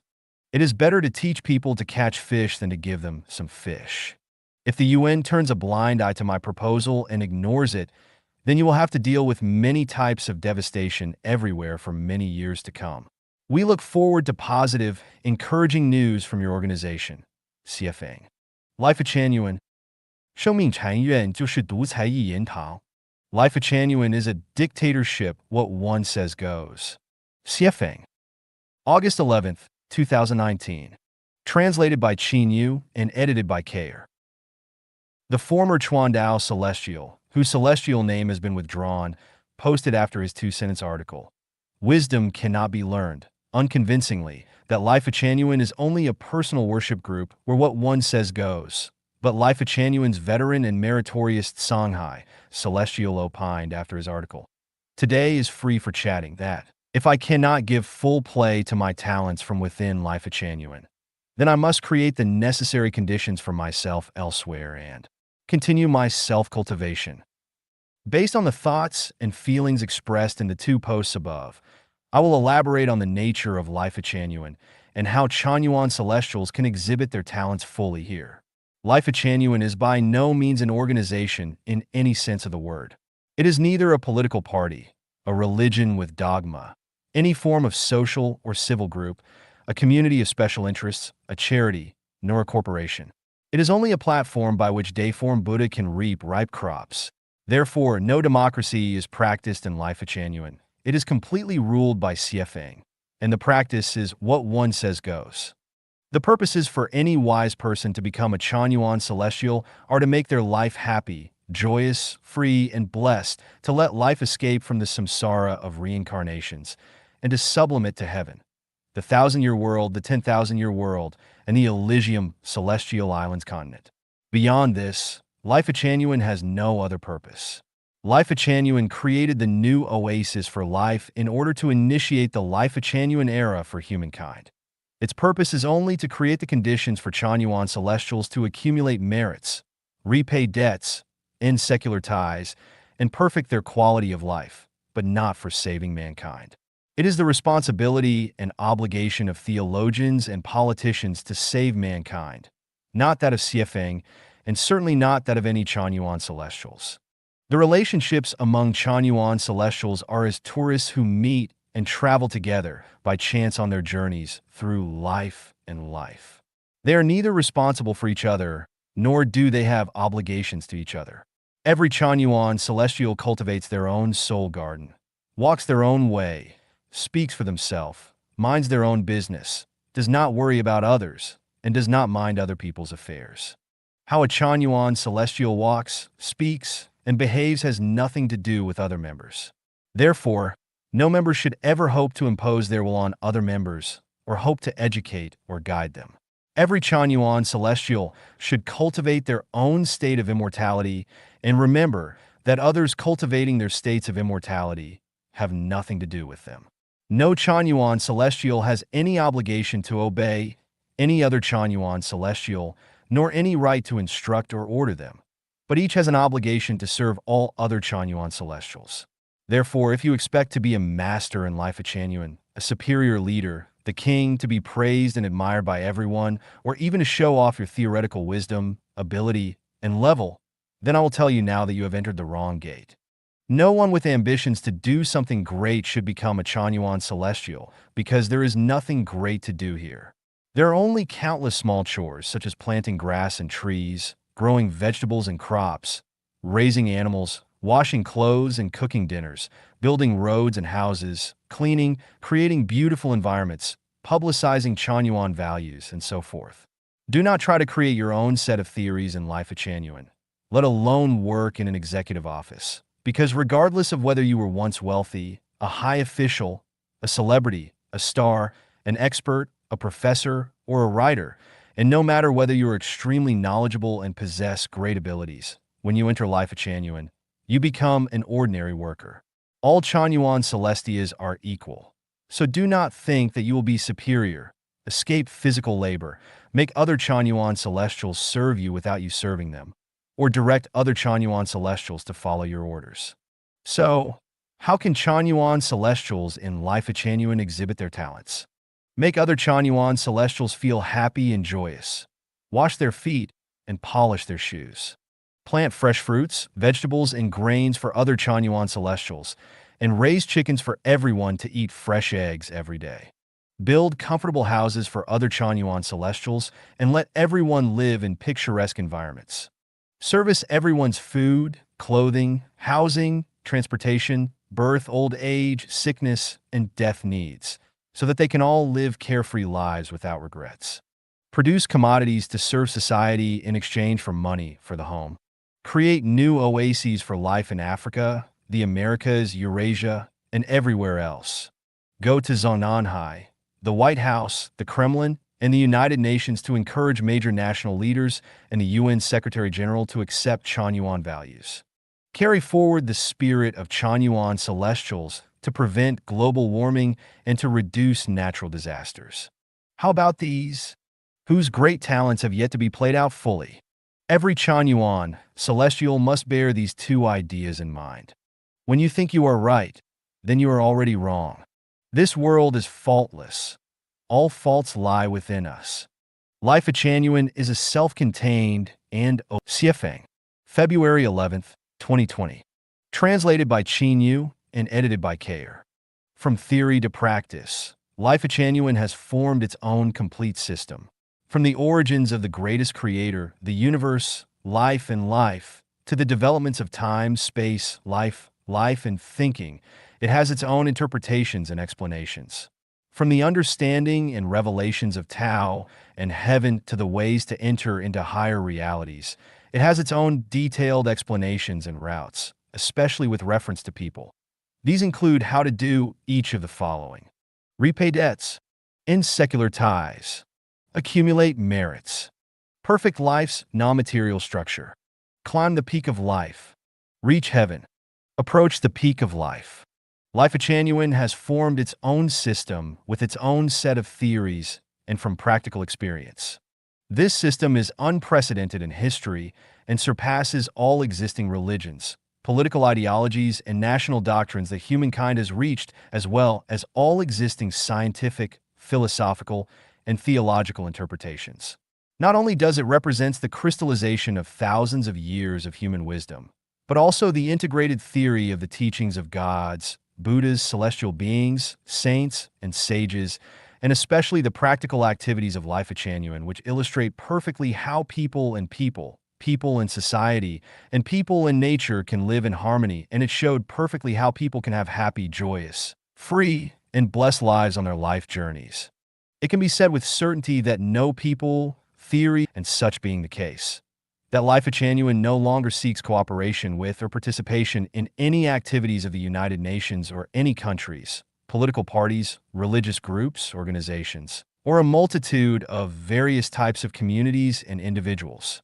Lifechanyuan is self-contained, self-growing, self-developing, operates on its own system to the greatest extent, and exists and develops independently from the outside world to the greatest extent.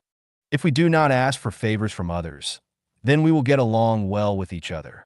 If we do not drink, then we do not need to worry about the price of wine. Super celestial beings' characters are self-consistent. Lifechanyuan will realize self-consistency. This self-consistency is not an absolutely closed system, but an open one which opens to lives at all layers of the universe, to all countries, races, religions, and cultures around the world, and to every citizen of the planet. However, this opening is not to incorporate everything into Lifechanyuan's system, but to absorb the essence of new discoveries and new elements based on facts, science, logic, and spiritual perception that are suitable for Lifechanyuan's view of the universe, life, and value, to continuously refine and perfect the intentions and extensions of Lifechanyuan and to further civilize the practical activities of Lifechanyuan. Chanyuan celestials are the cells of Lifechanyuan's body. From now on, all Chanyuan celestials must be healthy cells that conform fully to Chanyuan values and requirements. To become a Chanyuan celestial, everyone must meet these standards. They must have no secular ties or debts. They must not be in a marital relationship. They must not consider themselves great or special. They must not be arrogant or self-centered. They must not engage in any sneaky or furtive activity. They must not deal with spirits and deities or fortunes and disasters. They must not behave in an uncivilized manner. They must pay or dedicate to Lifechanyuan. Lifechanyuan could stop developing or even disappear, but we will never lower our standards. As long as there are at least 30 standing celestials, we will always exist. If people fail to understand Chanyuan values and the life mode of the new oasis for life, or even abuse, insult, attack, and suppress Lifechanyuan and the guide, that is their business. And whether people are willing to become Chanyuan celestials or not, that is their personal decision. Lifechanyuan will never lead or recruit anyone to become a Chanyuan celestial. Chanyuan celestials must be born as such and not be guided or coerced into joining. Lifechanyuan only publicizes its values and the life mode of the new oasis for life through internet media, and never through gatherings, leaflets, or visits. Of course, we welcome those who want to visit, study, exchange, and explore our community. Within Lifechanyuan, the same requirements apply to all Chanyuan celestials. Even after one becomes a member, we never force, coerce, restrict, or even ask them to remain. Chanyuan celestials always enjoy the freedom to say and do whatever they choose. They come to Lifechanyuan of their own free will and are always welcome to leave the same way. Lifechanyuan would never beg anyone to stay or set up any obstacles, checkpoints, or roadblocks. Everything is voluntary. However, when a Chanyuan celestial drops below the standards of a healthy cell, their celestial name will be withdrawn and the community will no longer have any relations with them. Lifechanyuan is a system that always follows Tao, the way of nature. Therefore, it has never held any religious ceremonies or participated in any political activities, and it must never do either in the future. I hope that people will not judge Lifechanyuan based on their traditional beliefs and standards, because Lifechanyuan system is a new one that has never appeared throughout history, but it is paving the road that will take humankind into the future. Therefore, no one should ever come to preach unnecessarily to us or to instruct the Chanyuan guide on how to direct his followers, let alone to use their knowledge, experience, and wisdom to guide us. We do not deny that there are competent people beyond competent people and heavens beyond heavens, let alone deny the existence of sages, saints, and prophets whose wisdom and abilities far surpass those of Siefeng. But when you become a Chanyuan celestial, you must either follow the guide every step of the way or ignore the existence of Lifechanyuan and follow the path that is right for you. Let us keep things simple and easy for both of us. 生命禅院的金钱观 The View of Money in Lifechanyuan. Siefeng, February 13th, 2020. Translated by Chanyuan and edited by Kayer. Money is a symbol of wealth, of which Lifechanyuan needs material wealth, spiritual wealth, and soul wealth. However, when money is transformed into currency, it becomes only a symbol or a medium with which to contract, circulate, and exchange for goods and services. It is like marriage certificates, ID cards, and the like. Its value is only a representation of that which the people who use it recognize it to have. Currency can represent wealth, but is not wealth itself. When it fails to do so, then it becomes worthless.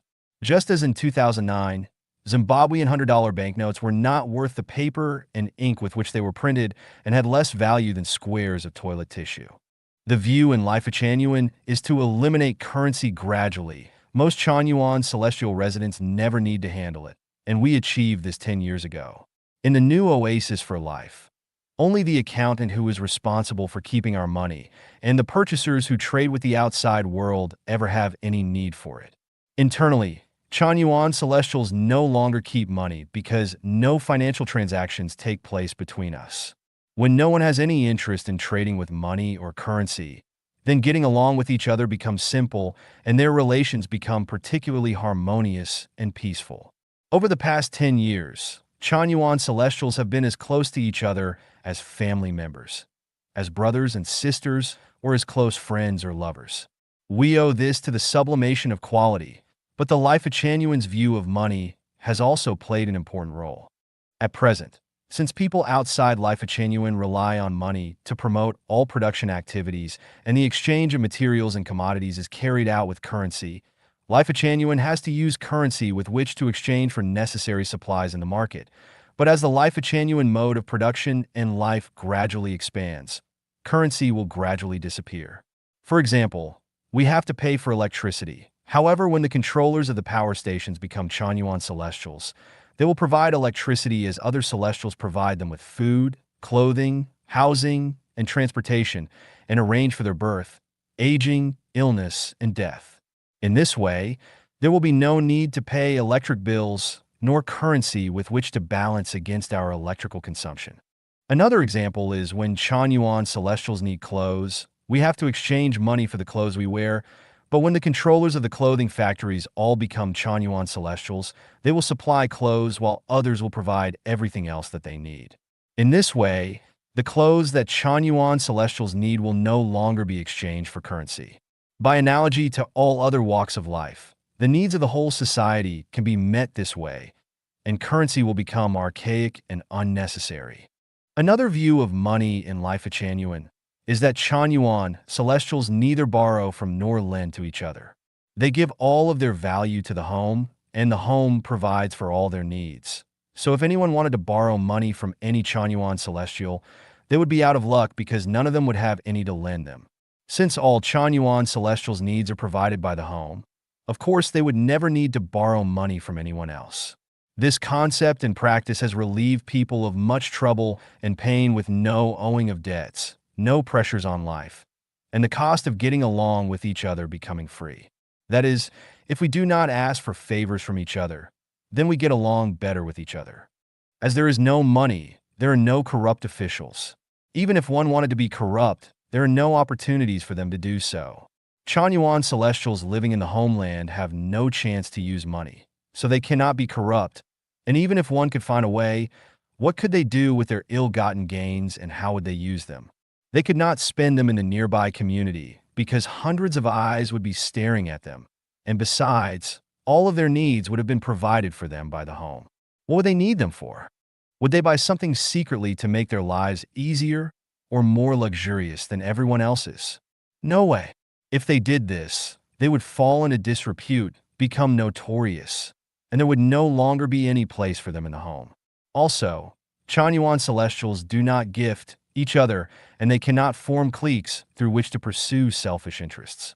Even if someone wanted to have a deep friendship with someone else, money would be useless and unnecessary because there will be 256 homes in the future, and everyone will be transferred separately to other branches after a maximum of 3 years, so they might never see each other again in this lifetime. Then what would be the use of having special relationships with each other? It would be better to just maintain normal, good relationships with everyone. Will officials become corrupt and extravagant in Lifechanyuan? First of all, we have no officials. We have a chief director and branch directors, and from a secular perspective, you might say that they are officials, but things do not really work that way. The reason that we call these positions director and manager are to echo secular titles, but the essence is that they are the chief servant and branch servants. They really are servants. The chief director servant has dedicated the most resources to Lifechanyuan, and the branch director servants have not only dedicated much, but they also care the most for all Chanyuan celestials. Do you really believe that such officials as these would degenerate into corruption? Besides, the money is not controlled by any of them. Purchasing items are handled by dedicated purchasers. The director has no chance to embezzle. Theft never happens in our home, but even if one were to take something, where would they hide it and how would they use it? No one's room belongs to them. The rooms are cleaned and tidied up by professional celestial cleaners. Would they dare to put stolen property in their room? Since everyone eats together, works together, and moves about together, how would they be able to use something that is known to be missing? The operation of good programs not only requires that all members have noble morals directing their intentions, but also an efficient, orderly, rational, reasonable, and legal program. How do I, the tour guide of Lifechanyuan, know that I can do these things very well and with ease? Simple. There is no need to rack your brains researching history, exchanging ideas, and thinking about it. Rather, just copy directly the life mode of the thousand-year world. In this way, not only can every Chanyuan celestial live happy, joyous, free, and blessed lives, but after leaving this world, they can at least go to the thousand-year world with experience. 天下贤女尽在禅院. All Chanyuan women are virtuous. Xiefeng. November 1st, 2020. Translated by Chanyuan and edited by Kayer. Virtuous women possess these 8 outstanding qualities. Gentle, hardworking, elegant, kind, knowledgeable and reasonable, fascinating and charming, never jealous, well-educated, cultured, self-restrained. Looking at flowers in full bloom, the petals and stamens show softness, and all Chanyuan women are soft and beautiful. Across 10 years of effort, they have created 13 picturesque homes, operated 8 Chinese and English language websites, translated thousands of articles and disseminated them millions of times, compiled nearly 300 articles, created nearly 100 videos, run 3 subscription platforms, planted nearly 10,000 trees, completed countless daily tasks. From these, we know how diligent our Chanyuan women are. 10 years on Lifechanyuan's road has been bumpy with lots of ups and downs, but it has also been sunny all the way. A group of women walked calmly, surprised by neither honor nor disgrace, otherworldly, undiminished in appearance, neither ostentatious nor depressed, and neither arrogant nor complaining. On a plateau high in the Yunnan Guizhou Mountains, in the sand-filled Gobi Desert in Xinjiang, in the hot summer of Nanjing, and in Canada and Thailand, they created one miracle after another. They were knocked down countless times, but still smiled indifferently. Even though no one paid them any salaries or bonuses, they have dedicated themselves for 10 years without regrets. Their intense eyes have remained full of firmness toward their goal, their fascination for better lives, and their posture has been elegant, and their demeanor has been chic. They are so kind, pure, and honest in their hearts that they have never harmed life, society, or others. The places they were in were always kept peaceful, warm, and harmonious, and those places which had been dilapidated became clean and tidy with distinct levels after being organized. The Gobi Desert became a place where birds sang and flowers emanated wonderful fragrances. Willows shadowed and flowers shone by their touch. In front of them, children became obedient and sensible. Men lost their hostility and temper, and their kindness created the most harmonious places in the world. Do not think that they are stupid or deceivable, for each of them is knowledgeable and transcendental, and they know clearly the differences between good and evil and between right and wrong. They know the vicissitudes of life and the changes of the times, and they treat the insults of laymen and the accusations of mortals with smiles because they do not care about them. They are indifferent to money, power, fame, and wealth, and they are empathetic, have etiquette, and their words are like poems or like pearls on jade plates, and the articles written by them are full of literary talent, passion, and high spirits. All Chanyuan women are full of amorous feelings, emotional, lively, naughty, humorous, and romantic, as gentle as breezes and drizzles, as delicate and beautiful as mountain flowers in bloom, as radiant and enchanting as sunshine and spring, and as romantic as fluffy catkins and running clouds. They are lissom and graceful as infinite spring scenery and full of everlasting love while talking and laughing. Their playing and joking around is like thunderclapping. They are enraptured while gaming and having fun with their charm, tastes, and interests unfolding incisively and vividly. They are all so fascinating. An old saying goes that jealousy is a woman's nature, but do not try to fit that secular hat on a Chanyuan woman's head. After more than 10 years of cultivation, the women in Lifechanyuan have long since lost all their jealousy. If other women are beautiful, they compliment them. If other women have merits, they praise them. If other women are favored, they congratulate them. If other women are graceful, they honor them. For more than 10 years, the Chanyuan women have been getting along with each other harmoniously, happily, and without jealousy or resentment toward each other. Proper upbringing is the civilized politeness learned from family, school, and society. Self-cultivation is the level of theoretical knowledge, artistic thought, and other aspects that people possess so as to develop civilized attitudes toward each other. Self-restraint is the ability to have a deep moral quality to control one's own emotions. Chanyuan women are all three. They are brought up properly, self-cultivated, and have self-restraint. Getting along with Chanyuan women, you will find that they are always gentle and drizzly like spring breezes, pleasant and calm, and never make others feel uncomfortable, embarrassed, depressed, competitive, or cynical. These are the Chanyuan women. But what about Chanyuan men? Chanyuan men all throw themselves at the feet of Chanyuan women. A Chanyuan value states that the positions of men and women are reversed and women should be respected primarily. So as long as Chanyuan women enjoy that requirement, the Chanyuan men rush to serve them. Chanyuan men are as ready to serve Chanyuan women as green leaves are to serve flowers, and to be their guardians. One night of romance with a gorgeous girl, a happy death thus deserved. Therefore, the men in Lifechanyuan would rather wash the women's feet than support and serve any great leader. Chanyuan women are worthy of pride, but they are not proud. Their excellent characters and graceful temperaments have allowed them to rid themselves of domestic violence and social harassment forever and to keep far away from housework and mundane social contacts as they walk towards the Elysium Celestial Islands continent. 雪峰给Chanyuan草父母的公开信 An open letter to the parents of Chanyuan Celestials. Siefeng. February 29th, 2020. Translated by Chinyu and edited by Kayer. Thread in the hands of a loving mother. Makes clothes for the body of her wayward boy. Carefully she sews and thoroughly she mends, dreading the delays that keep him out late. But how much love has the inch-long grass to pay for the spring sunlight it receives? Whose son is this, not crazy or mad? Who's joined the Taoists in the Wangwu Mountains? The white-haired mother wailing at the door, pulling her son's sleeves to keep him home. Blessed are my parents. They brought me up with toil. Mother, you gave me birth. Father, you brought my food. You cared for me and loved me. You carried me everywhere, even while visiting your friends, and never wanted to leave me alone.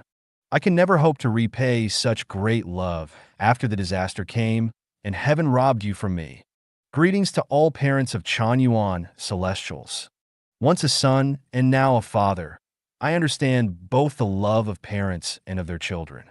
I do not share the feeling of thinking of the vastness of heaven and earth. I shed tears with sorrow. But I share the feeling of how to get tens of thousands of spacious and tall houses to shelter the poor scholars in the world and make them laugh, nor the ambition of knowing that you cannot do it, but trying your best.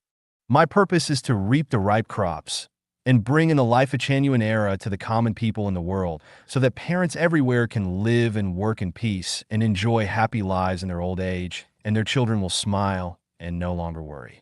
Today, I have something to discuss with you along with some advice for you. Your sons and daughters have become Chanyuan Celestials and want to live in a new oasis for life. But you are worried that they are being deceived and even more worried that they will cause you trouble and pain in the future. Of course, you are also worried that after your children leave, no one will provide for you when you are old or bury you when your time comes. Your worry is not unreasonable, and I understand deeply your worries about your children and your own futures. First of all, I want to explain that becoming Chanyuan Celestials and living in the new oasis for life will not harm your children. I know that you will not trust my words alone, but I have proof. The new oasis for life was established in April 2009 and has existed for nearly 11 years, and over that time nearly 200 Chanyuan Celestials have lived here. If even one person had been harmed here, the government would have arrested me and the new oasis for life would not have been maintained and would have fallen apart many years ago. Chanyuan Celestials range from 4 and 5-year-old children to seniors in their 80s. If Lifechanyuan had existed for deception, then ask yourselves what the purpose would have been to cheat such a wide variety of people.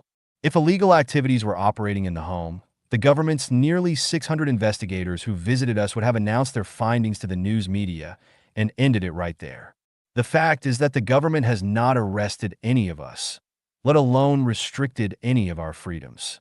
You can ask any Chanyuan celestial who has ever lived in the home about this. And if any of them say that he or she has been deceived or hurt in any way, you would have a good reason to not trust Lifechanyuan any longer and to sue me, CFing. If you would like to know why your children are so eager to live with us in the new oasis for life, it is because our life is a special, near heavenly one that has never existed throughout human history before. It is hard for words to describe the significance and beauty of Lifechanyuan. It is one that people who live in the traditional production and life order cannot imagine. And it is because of its beauty that your sons and daughters yearn for it and choose to remain here. I want to explain further that Chanyuan values require that Chanyuan celestials always remember their parents and show filial piety. We will not accept anyone who does not remember this as Chanyuan celestial, let alone to allow him to enter and live in our community with us. If you think that your children are being unfaithful to you because they live in the new oasis for life, then you can complain to me and they will be persuaded strongly to leave the home and go back to you. Maybe it is because of my different standards of judgment that in my eyes, your children are excellent. They are wise, kind, hardworking, honest, and motivated. Every Chanyuan celestial is a gem-quality person in my eyes, and I love each of them. Perhaps I love your children more than you do as parents. I am not boasting. You can ask them. Would you believe that nearly half of the young people in our home were brought in or sent to us by their parents? Please consider why their parents would have sent their dear and lovely children to this home.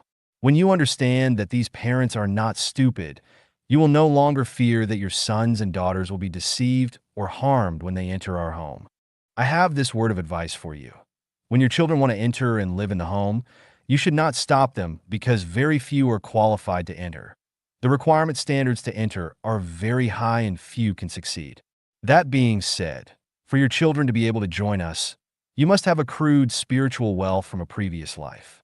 You cannot give your children the happiness that I can, and you cannot guarantee your children's futures as I can.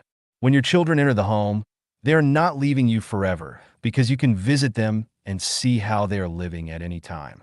Your idea of life is nothing more than wanting your children to get married, raise families, have careers, support you in your old age, and then bury you. It is nothing more than letting your children flourish, glorify, and illuminate your ancestors in secular society in order to prevent your friends, relatives, and neighbors from making undesirable remarks. You are walking down your road, your parents have walked down it, your grandparents have done the same, and others before them have been doing it for thousands of years. Tell me about it. Have you never considered this to be an unnecessarily difficult path to follow, and have you never considered the possibility that there is a smoother road to walk? Would you like to offer your beloved children an alternative path to follow? Pity the parents of the world. But who pities the children of the world? Children are not heartless. I was abroad once for 8 years and never visited my parents' home during any of that time. I missed my parents day and night and wanted to be with them. But since you are on the earth, you cannot do everything that you want to. Reality is much crueler than the ideal. If you are not careful, then you risk losing all of your previous efforts. As with climbing a cliff, once you start climbing, there is no possibility of turning back. It is only by climbing to the top that you will have the opportunity and capital to repay your parents for their favors and to thank all those who have helped you. When your children are climbing this mountain, as parents, you should not be dragging them down and shouting for them to come down quickly. The consequences would be horrible if you did that because they would blame you for the rest of their lives for ruining their futures. Finally, I will talk about the old age care of Chanyuan Celestial's parents. In fact, I considered this question 10 years ago, especially with regards to single-child families. I will never let them spend their old age bleakly or in distress. My ambition is to let every Chanyuan Celestial's parents spend their final years well. This plan has not been realized because the home has suffered during this period of time. Once the government acquiesces to Lifechanyuan and stops suppressing us, I assure every Chanyuan, Celestial's parents, that I have a plan to let you enjoy your old age and happiness. I wish all Chanyuan Celestial's parents in the outside world healthy, happy, and long lives.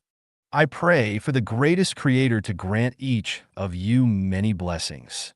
宣告不再为禅院草父母考虑其养老问题. The care of Chanyuan Celestial's elderly parents can no longer be offered. Xiefeng, March 1st, 2020. Translated by Chanyuan and edited by Kayer. A 26-year-old Chanyuan, celestial woman who joined us recently wanted to come and live with us in our home, although we no longer have any branches in mainland China. We do have branches in Thailand and Canada, but residence visas can be difficult to obtain for Chinese people in both of those countries. She had only expressed her wish. One day, this woman's mother sent me a message saying that if my child does not return home tonight, our family is considering reporting you to the authorities. My child was very good until you brainwashed her. In short, no matter how long it takes, and no matter where she is, we must have our child back. Maybe you do not care, but whatever you have done has hurt my child, and we will not let this rest. I will wait for her tonight, but if she does not return by then, we will call the police in the morning. Last night, the police told us that if our child is not returned by tonight, then we can call them again directly. I will go online to look for you in your Lifechanyuan. In addition, I will convene microblog, the media, and the public to look for you together. I was confused and contacted the woman at once to ask her what was going on. She explained that she had gone to work outside the city, and I responded that she needed to contact her parents as soon as possible because they were worried about her and concerned for her safety. Then I immediately wrote back to her mother. Dear ma'am, I am Xiefeng, the founder of Lifechanyuan. I just learned about your situation, your worries and concerns, and I can appreciate your love and concern as the mother of your daughter. I will cooperate with you and ask your daughter to place filial piety as her first priority. Since you have objected so strongly, we will not accept her to come to live in the new oasis for life. You can rest assured of this. Wishing good health, peace, and happiness for your family. To alleviate the conflict, I wrote quickly Xiefeng's open letter to the parents of Chanyuan Celestials, hoping that this woman's parents would understand Lifechanyuan and stop worrying about their daughter. Unfortunately, the woman's father read my letter and replied, any sensible person can see at a glance that this is all brainwashing gobbledygook. I see it as childish nonsense, and I believe none of it. I only believe what I hold in my hand. At the same time, he warned his daughter, once you enter the Chanyuan home, you will be locked up with no chance to run away and will suffer much. They might even sell you into sexual slavery abroad. Consider what I have said carefully before you make such a stupid decision. Then he sent his daughter this ultimatum. First, we want you to come home to end our family relationship. Then you can live your fairy tale life, and we will live our civilian life. Second, I have reported this to the police, and they will be investigating everything, and they will find you wherever you go. I was completely speechless. What was going on here? I replied, your daughter has gone to work. Why would you suspect that Lifechanyuan has kidnapped her? Calm down and learn more of the facts before doing something that you will regret later. Besides, your daughter is a 26-year-old adult woman. Why do you still treat her as if she were a 12 or 13-year-old child? I have no intention of commenting on these confused parents. Everyone has their own perspective and knows that they are right. Who can say that they are wrong? But this incident reminds me of Jesus Christ's warning to us from Matthew 10, verse 36. A person's worst enemies shall be the members of their own household. Since my founding of Lifechanyuan, I have suffered countless attacks, insults, verbal abuse, ridicule, sarcasm, and threats, especially from the secular relatives of Chanyuan Celestials. The secular parents of Chanyuan Celestials scold me. Their children scold me. Their husbands and wives scold me. Even their secular brothers and sisters scold me.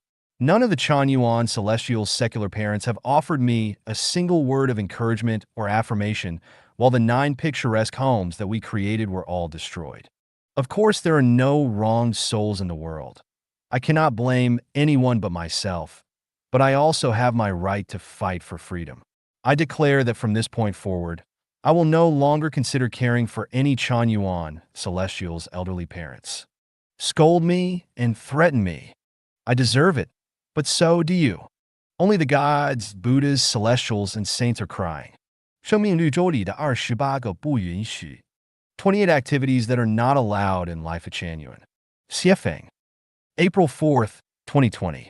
Translated by Chanyuan and edited by Kayer.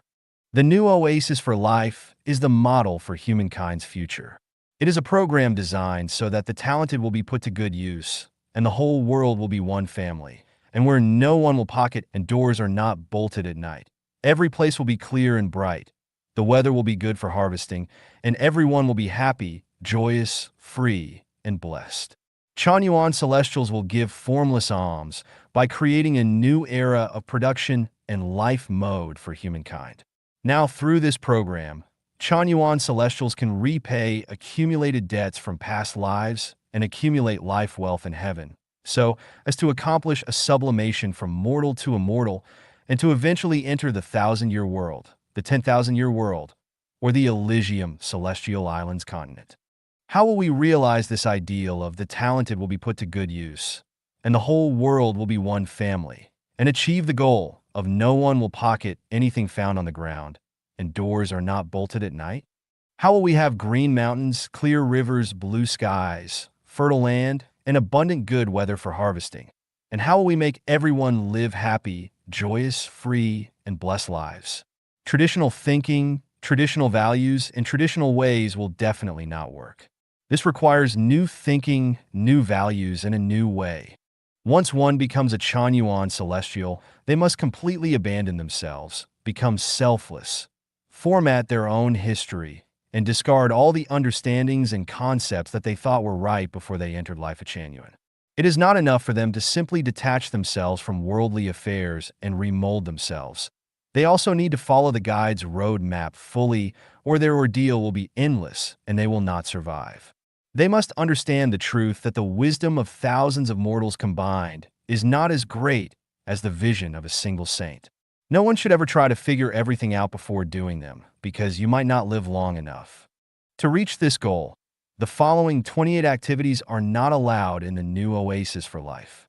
Religious activities and rituals. Political activities and organizational rituals.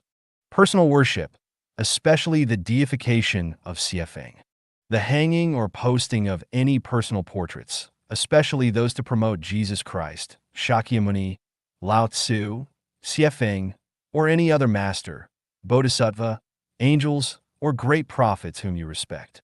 The posting of any religious doctrines, calligraphies, and paintings. Any channeling. The practice of magic and magical arts other than party tricks. Discussions about spirits, deities, fortunes, or disasters that are inconsistent with facts, science, logic, and spiritual perception. Practicing sneaky and furtive things that cannot be done in public. Insulting the head of government of any country or the leader of any nation. Disparaging any country or nationality. Exclusive fixed relationships. Celebrations of birthdays. Celebrations during festivals related to people, countries, religions, and political parties. Only those that honor nature are acceptable. The consumption of wild animal meat. The harming of wild animals. Engaging in water pollution. Promoting or deifying oneself. Praying loudly in public. Dishonoring Matthew 6 verse 5. Public marital and family affection. Teaching and guiding others. Introducing and disseminating the return of Jesus Christ, the new Methria Buddha, the Promised Mother, Ladrastremius Saint, goddesses, Baiyangzhenren, so-and-so Buddha, so-and-so angel, so-and-so master, and so on. Weird people who disrupt society and people's hearts and are not ordinary, honest, trustworthy, diligent, simple, and wise. Talking about ghosts. Fancy outfits outside of party times. Except for the sick and elderly and young children, any enjoyment of special food, clothing, housing, or transportation, no matter how great their credit is, Siefeng is no exception. The ownership of personal belongings. Men sexually harassing women. Gift giving between each other. Understand that the new Oasis for Life is not affiliated with any country, political party, religion, nation, or organization, let alone with any individual. The new Oasis for Life belongs to the greatest creator and all of humankind, and those living within it come from all over the world, from different cultures, different religions, and different racial and ethnic backgrounds, to make everyone live happily, joyfully, freely, and blessedly. It must be like this. 生命绿洲照顾老人的18个细节. 18 details of caring for the elderly in the new Oasis for Life. Xiefeng. April 9th, 2020. Translated by Chanyuan and edited by Kayer. We must completely end the problem of people spending their final years lonely and in misery, which has been the case since the beginning of human history.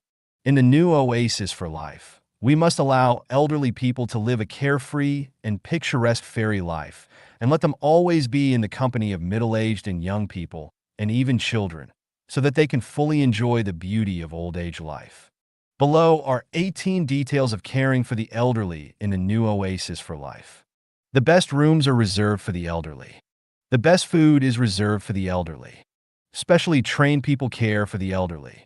Every night, one person is tasked with saying good night to the elderly. Every morning, someone sees that the elderly has all woken up and helps them to wash themselves and eat their breakfasts.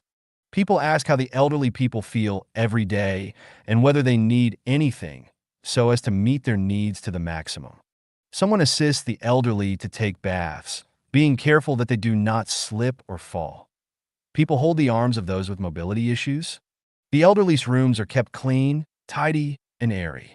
Bed sheets, quilt covers, and pillowcases used by the elderly are changed and washed at least once every 3 days. Clothes worn by the elderly are changed and washed at least once every 3 days. Help is given to scrub the elderly's bodies and wash their hair if they cannot wash themselves. The most comfortable seats are positioned in the best places for the elderly during entertainment parties. Clean, boiled water is available at all times in the elderly's rooms, so they can drink it at any time. Food is delivered to the elderly if they are unable to walk to the canteen. The elderly is accompanied often to walk around in the courtyards and fields, and to chat with them to eliminate their loneliness.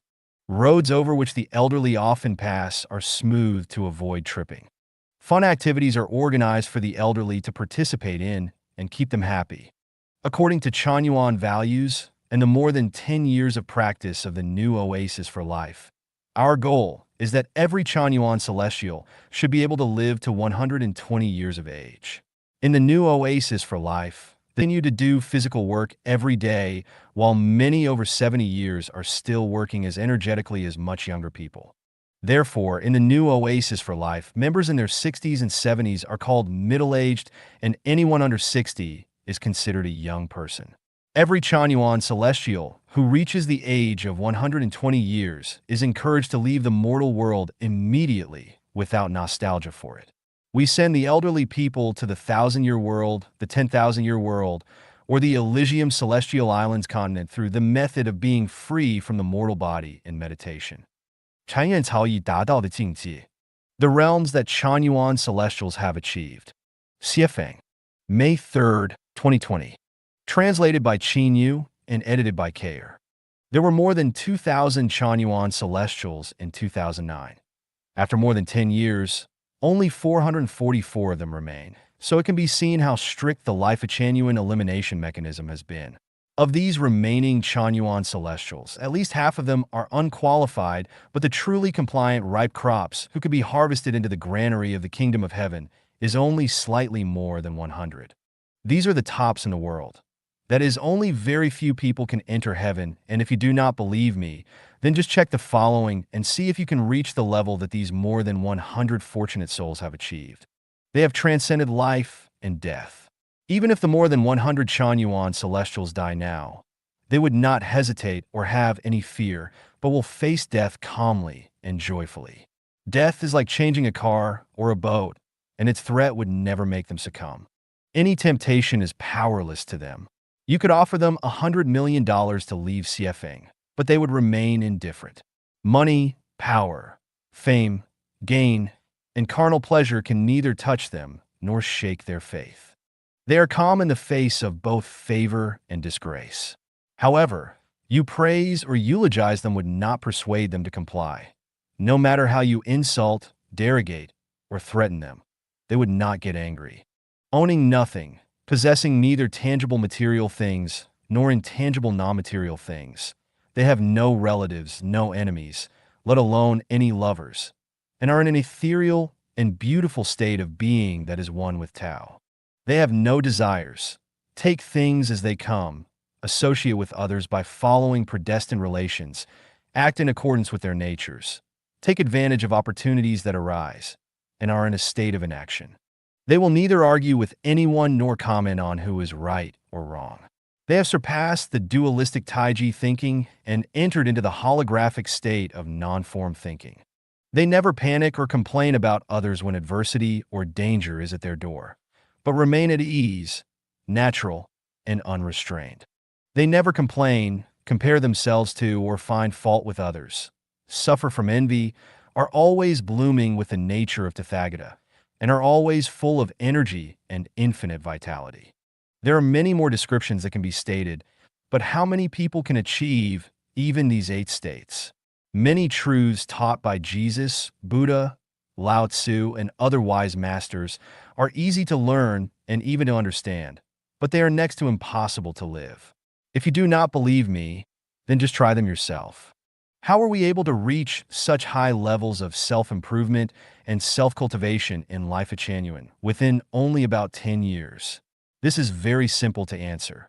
It is that we have grasped the core of self-improvement and self-cultivation, and our precious time has not been wasted on chanting scriptures, casting spells, practicing and sitting in meditation, understanding obscure concepts, reading a vast sea of chicken soup for the soul, preaching and debating, paying attention to and worrying about changes in our current situation or natural changes. Nor has it been wasted on the mundane affairs of human relations in daily life.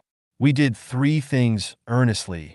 We repaid our debts and severed our secular ties. We accumulated merits and treasures in heaven. We perfected our life's non-material structure by living collectively. Chanyuan celestials are rising to the highest realms of life, and it can be said with pride that these more than 100 Chanyuan celestials have stood at a higher realm of life than any other people throughout all of human history. Only these nearly 100 people have collectively achieved it. This is a miracle, a feat, and more than a myth. 庆贺雪峰是共产主义诞生12周年. Celebrating the 12th anniversary of Siefeng-style communism. Siefeng. April 18th, 2021. Translated by Chanyuan and edited by Kayer. On April 18th, 2009, a group of Chanyuan celestials gathered in Taiyuan City, Shanxi Province, China, and began living the Siefeng-style communist lifestyle. Since then, 18 homes have been built in Kunming, Anning, Chuxiong, Linsong, Lijiang, Nanjing, Aksu, and Korla of Xinjiang, Canada, Thailand, and other places. The construction has lasted for a dozen years, has taken us across tens of thousands of kilometers, and has never stopped. Over the past 2,000 years, the Chinese nation has added few contributions to human civilization, either ideologically or scientifically and technologically. On the one hand, we enjoy the fruits of Western civilization, yet on the other, we belittle it. We are not grateful. It is like a beggar wearing fresh, new clothing and feeling that they have become aristocratic, but have instead only become ignorant, arrogant, non-virtuous, and barbarous. This AQ style of national pride is pitiful and pathetic. Only Siefeng-style communism can bring the Chinese nation into the ranks of human civilization. It would be the greatest contribution from China to human civilization and would surpass all the values of Western civilization to become a beacon that would shine on the progress of humankind. During the 4 dozen hot and cold seasons of spring, summer, autumn, and winter, this group of Chanyuan celestials, striving for Siefeng-style communism, has suffered a multitude of hardships and humiliation. They were forced out of their picturesque homes which they had built with their own blood, sweat, and tears, and had to keep moving to different areas throughout China. They were reborn from their old ruins again and again. Many Chanyuan celestials fell and left Lifechanyuan along the way. The road to civilization was difficult and dangerous. Barbarism shrouded the clear sky like sandstorms and flooded over the dams of civilization again and again. Ever since the first emperor of the Qin dynasty burned books and buried Confucian scholars alive, the backbone of the Chinese nation has been broken. The kingdom of God has become godless, and the other leaders were either big or small tyrants or submissive slaves to colonizers. The suppression of new ideas has become the main theme of the Chinese nation. Chanyuan celestials have not been intimidated by these difficulties. In this age of material desires and moral corruption, they have always stuck to their beliefs and the bottom line of civilization.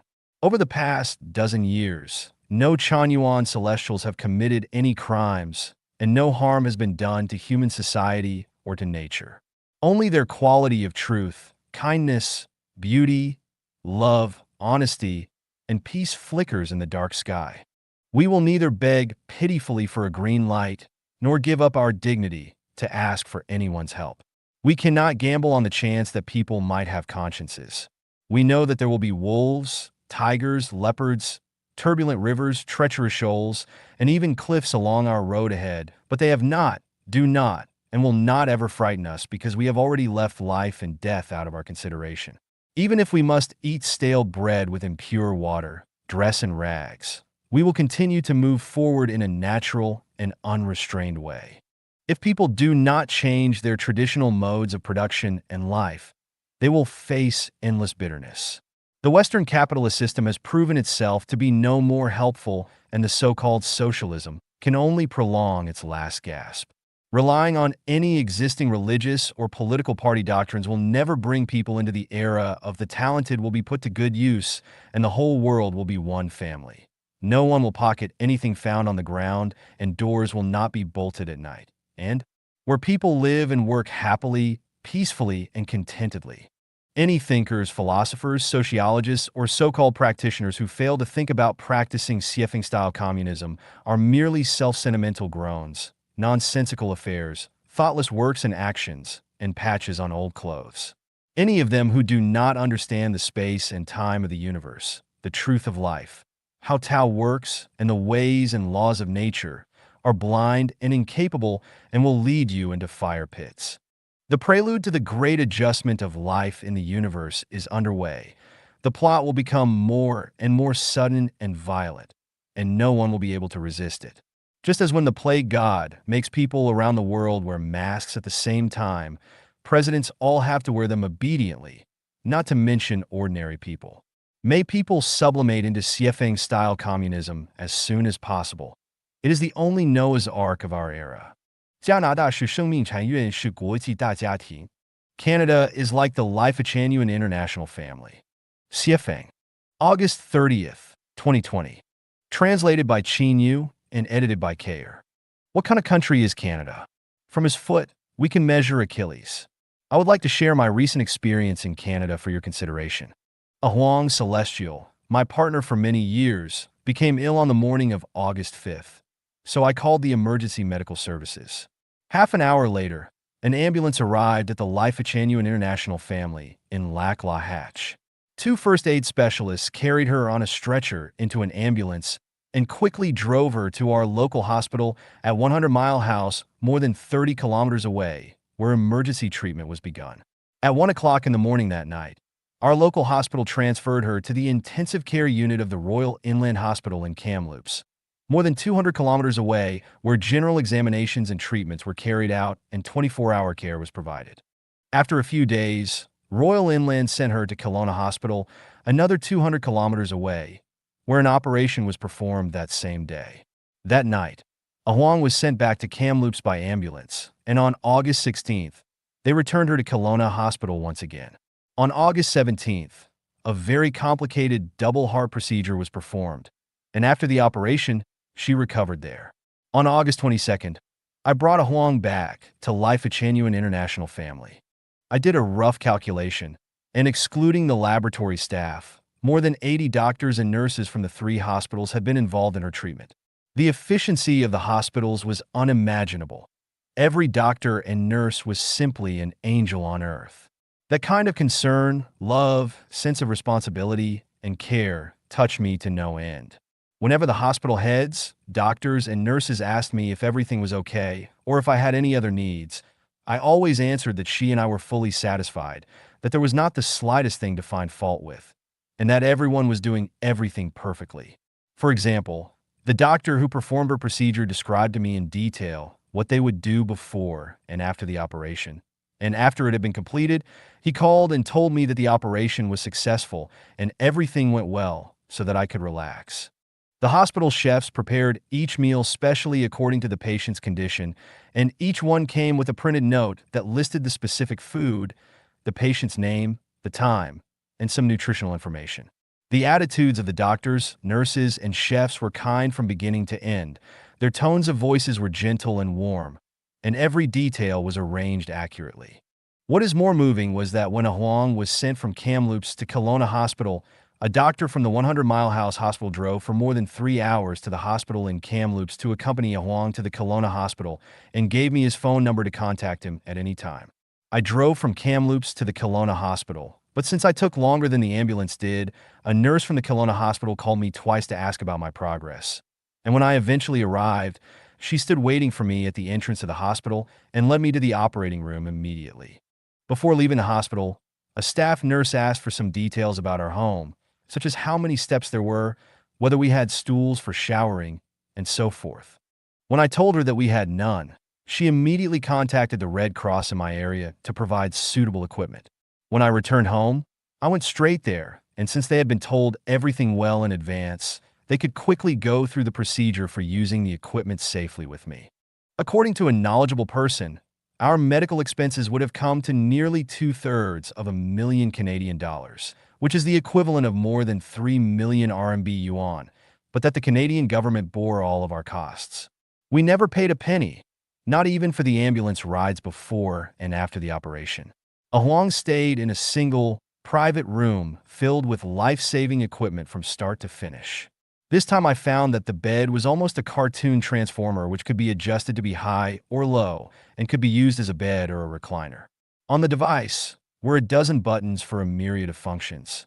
One of them displayed the patient's weight while another translated between any of several languages. The nurse spoke to me in English, but the equipment in the bed translated it immediately into Mandarin. When either Huang or I spoke Mandarin, the device translated it directly into English, not only in text form, but also by voice. Every day, an average of between 7 and 8 doctors and nurses worked in Huang's room. Every day, 4 to 6 infusion tubes supplied intravenous medications 24 hours each day. Blood, urine, and feces were all taken every day to be examined in laboratories. Videos of her heart were taken in which its workings could be seen clearly along with all of the internal organs, the bones, and how to accompany them, because once they entered the hospital, everything became the hospital's responsibility. Fortunately, I was allowed to enter the hospital to participate in various procedures only as a special case. From this, I understood why such a large hospital is so quiet and no miscellaneous personnel were hanging out. Only doctors, nurses, and other necessary staff workers were there. No one else.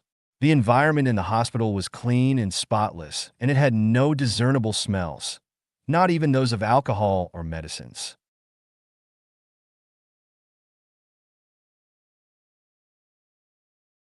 What was even more surprising to learn was that in Canadian hospitals, whether a patient is wealthy or a minimum wage worker, a government official or a poor farmer, all are treated the same. Doctors and nurses never provide special care to anyone, and there is never any need or even any opportunity to establish special relationships to go through a back door to be given a good bed or doctor, let alone to send red packets, cash bribes, to anyone.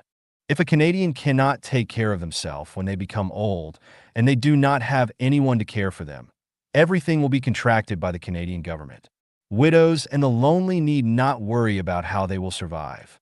Once one reaches the age of 65, whether they live in a major city or on a farm, and whether they were a government worker or a private enterprise employee, They will receive a monthly pension of nearly 1,200 Canadian dollars, and the government will send a caretaker for anyone who requires help in taking care of themselves at home.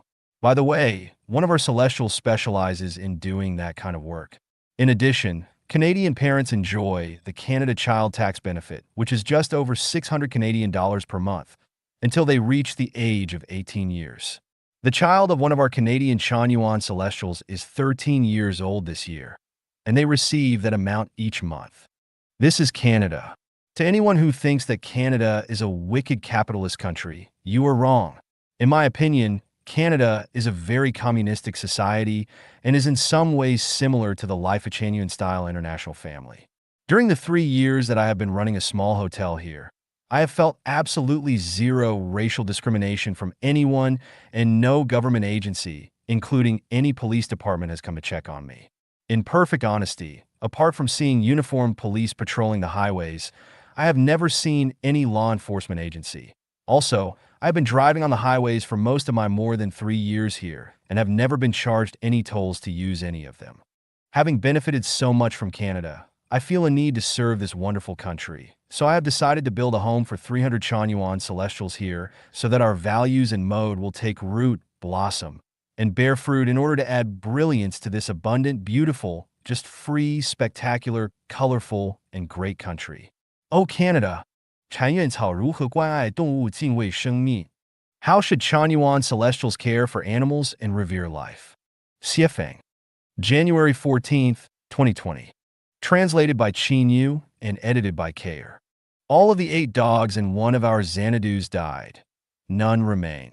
This was a revelation which informed us that there was a problem with the collective consciousness of our Chanyuan celestials.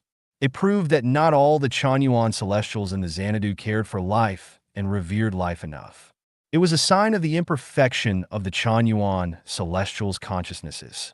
At the same time, it meant that there was a huge crisis lurking in our Xanadu, because if animals died in rapid succession, then the people's survival was also in danger. If all kinds of lives grew vigorously there, then that place would be full of vigor and vitality, and its people would live happily and for a long time. Everyone's futures are related closely to other lives, and when they are indifferent to or even abusive of them, then there is no doubt that they will suffer unhappy and stressful futures. Can you imagine a person surviving in a barren desert? There is no doubt that they would not survive for very long by themselves. Why? Because there is no other life. It is only where all kinds of lives thrive and survive easily that people can live well.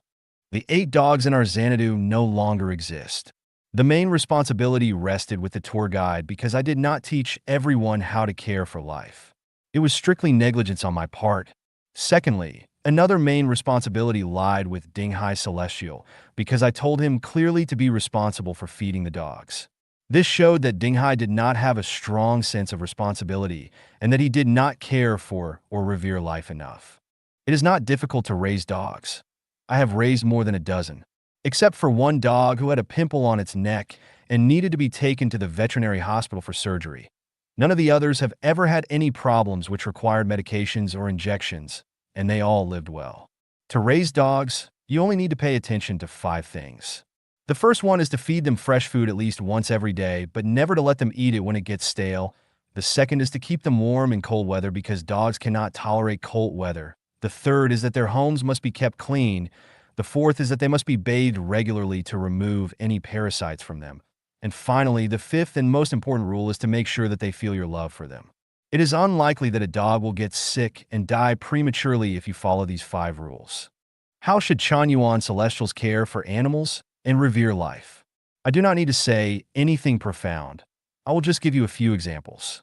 When I was a teacher in Zhengye Pinjuan Body My No. 2 Middle School in Gansu, I kept a few cats and some chickens until the chickens were eventually discovered and eaten by weasels. The last chicken always followed a Huang wherever she went. When a Huang cooked in the kitchen, it followed her and laid at her feet.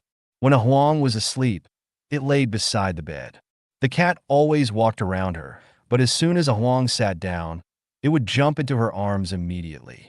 Why was that? Because a Huang took special care of and cherished all the little animals. We raised mynah birds in the 4th branch, and one day, Accidentally, one of them flew out and disappeared. A Huang looked everywhere for it and shouted everywhere, "Mina, come home! Mina, come back!" Suddenly, I witnessed the Mina fly over from a distant eucalyptus tree straight into her arms. Do you remember Snow Leopard, our dog from the fourth branch? Aside from his being born with high spirituality, most of his skills were taught to him by a Huang. Do you know how a Huang managed and protected Snow Leopard? At night, afraid that he would be frozen, she put a thick layer of cotton cloth in the carton where he slept. After the puppy lay down, she covered him with an old cotton towel. When she heard his chirping sound at night, she knew that he needed to relieve himself, so she got up quickly and opened the door for him. After he came back, she could then fall back asleep. We had a bird park in the fourth branch. No matter whether there were pigeons or parrots, there were basically no major problems. Do you know how the birds survived? A Huang maintained their food and water every day and never missed one. Otherwise, the birds would have died long before. I dispute with a Huang on a lot of issues, but one thing I have to admire about her is her love for the little animals. I knew a long time ago that a Huang must be rewarded. If we treat all life kindly, then it would treat us kindly too. Today, of all the Chanyuan celestials, a Huang and I have the best living conditions. Why do we? The fundamental reason is that we have treated life kindly, and it is a reward from Tao. Songhai Celestial and Jiaoyi Celestial should still remember that when I left Zimbabwe before April 18th, I explained to them that we must treat all the lives in the family well, even the grasses and trees, so that there will be no crises in our lives. Even small trees and grasses will help to eliminate many risks. Do you remember how I treated bees and mice kindly? Remember that in our homes, killing snakes is never allowed. Animals are more afraid of cold than people are.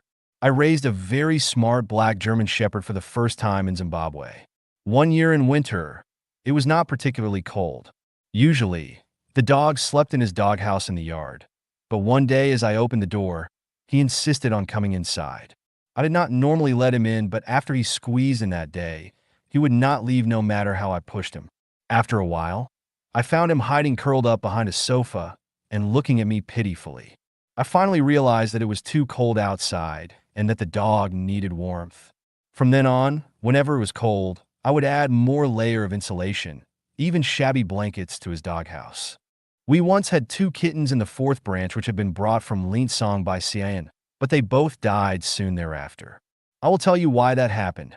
Both of them had frozen to death. After I found that one of the kittens had frozen to death, I hurriedly took the other one to my room and let it crawl into my bed, but sadly, many of its internal organs had already stopped functioning and it died the following day. I raised a few dogs when I lived in a villa next to an embassy in Zimbabwe. In the end, there were too many of them, so I gave a dog named De Huang to the girl who washed clothes for me. De Huang was tall and powerful, but he died within a few days after the girl's father brought him into their home. The girl said that ever since he brought De Huang into their house, he never ate or drank, and finally succumbed to thirst and starvation. Another 2 dogs I raised in Zimbabwe, Lem and Rambo, were both fine when I was there, but as soon as I left, they died in rapid succession. Rambo was said to have been hit by a car. Given the above examples, I want everyone to know how to love animals and revere lives. Ask yourself, have you ever cared for lives like this? If you have not, it means that the structure of your life is still too rough and that you are not yet worthy to enter heaven. 为什么生命禅院里剩下的都是老实人? Why are all the people remaining? In Lifechanyuan, honest people. Siefeng. October 10th, 2020. Translated by Chanyuan and edited by Kair. The wisdom of our tour guide, Siefeng, is not enough to lead smart people, but honest people are easily persuaded. So it is only honest people who have remained in Lifechanyuan. In 2009, there were almost 2,000 Chanyuan celestials, but now barely 200 of them remain. This is like Wang's showers celebrating the spring festival. This new year is not as good as the old year. How did I manage to drive away so many smart people so quickly? I used the following 8 methods. Whoever enters the home, regardless of who they are, what connections they have, what their background, education, status, and age are, or how wise and wealthy they are, must participate in labor including the gathering of feces from the toilets. This menial work scared half of the smart ones away. Pursuing the philosophy that whoever proposes must take charge, and whoever takes charge bears all the consequences, scared the clever people who were good at using their brains and mouths. They found out that there was no soil upon which for them to become chiefs of staffs and supervisors. Dictatorship instead of democracy is practiced in the home. Once my golden mouth has opened, my words will be followed and executed without discussing, arguing, debating, or voting.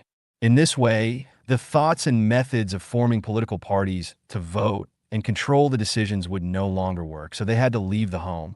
No one could be privileged. In the new oasis, whether you are a senior member, have dedicated much, a meritorious person, or one of our branch directors, you will enjoy the same food, clothing, housing, and transportation as everyone else. You still need to line up for dinner in the dining hall and live in a thatched house. There are no special considerations. There was once a Chanyuan celestial. My God, he was so good at flattering me that not long after he entered into our home, he said that the tour guide's birthdays must be celebrated even if other people's birthdays can be omitted, and that they must be celebrated grandly. I felt weird in my heart that this guy wanted to bring a set of pandering customs from secular society into our home. Today he would make a special arrangement for me. Tomorrow he would find reasons to make exceptions for directors. Then he would make special arrangements for others. And then he would draw our home into the secular world and in the end completely destroy it. At that moment, I knew in my heart how I had to deal with him. This kind of person could not be kept in our home. But for what reason should I have made him leave? God help me. Within a few days, he wanted to embrace a female celestial forcibly, and by doing so, gave me my opportunity. The next day, I announced his expulsion from our home. Then, there was a cook who brought my meals separately. I did not say anything. The second time, I noticed that there was more meat in my bowl than in anyone else's, and I figured out why my meal was brought to me in that way. The third time, I burst out, "Special treatment is not allowed in our home. This is the procedure, and I am nothing in front of the procedure. Whoever treats me or anyone specially must leave." From then on, no matter which branch I went to, no cook dared to give me anything better than a common meal. Of course, they dared not do it to anyone else either. This rule that no one is special in our home removed many smart people. The higher one's official rank is, the shabbier they must live. In fact, there are no official titles in our home, but every branch must have a convener. We also call them directors, according to the secular procedure, which is the branch director of each branch. Thus, they have essentially become the official of the branch. If you have an official position, then you have powers and rights. And if there are powers and rights, then there will be opportunities to maintain them. And if you are not clear-headed, then you will give yourself privileges. So how can we prevent our directors from becoming corrupt? Here are 6 ways. No director is allowed to touch money. That can only be spent by the Chanyuan celestial who manages it. No director can use our home's money to do anything special for themselves. No way. The directors are only responsible for production arrangements, but is not allowed to be responsible for spiritual guidance to prevent the unity of politics and religion. They have the power to arrange production and life, but they have no power to control the spirits and souls of others. For dining, the directors line up in the dining hall line with everyone else. For housing, the directors are to live in the most dilapidated and worst room. A newly built house has nothing to do with any director. That is, the directors must be the first for hardship, but the last for enjoyment. No offices are set up for directors to prevent their hiding inside them to avoid labor. Directors must be on the front lines of production, participate in labor, and appear at the places where it is the hardest, most tiring, and dangerous. If any director causes physical, mental, or spiritual harm to any other Chanyuan celestial, especially ones of the opposite sex, then they will also be expelled from our home immediately. If any director has done anything to suppress any other Chanyuan celestial, everyone is encouraged to resist them. In this way, it will always be the director who suffers the most but enjoys the least. When a wise person finds that there is no profit to be gained in our home, they find that they have to leave. The community implements Siefeng-style communism. This is not a charity, let alone a nursing home. Anyone who wants to live within our Siefeng-style community must have enough dedication to give more than what they receive from it. No one must ever think that they can enjoy this kind of good life without their own dedication and labor. There is no such place in the world, or even in the entire universe. Therefore, everyone who enters our home must ask themselves this question every day. Have I gained more from the community today than what I have contributed to it? If anyone wants to slack off and shun work in the home, crave for ease and comfort, or depend on others for support, no way. Laziness is the worst enemy of our home, and whoever does not calculate this account carefully every day will not be far from being expelled from our home. Anyone who wants to get something for nothing instead of by creating value, bug off. In this way, smart people do not want to stay in the home, so they just slip away. It is not allowed to explain, disseminate, or practice qigong, magic methods, or magic arts within the home.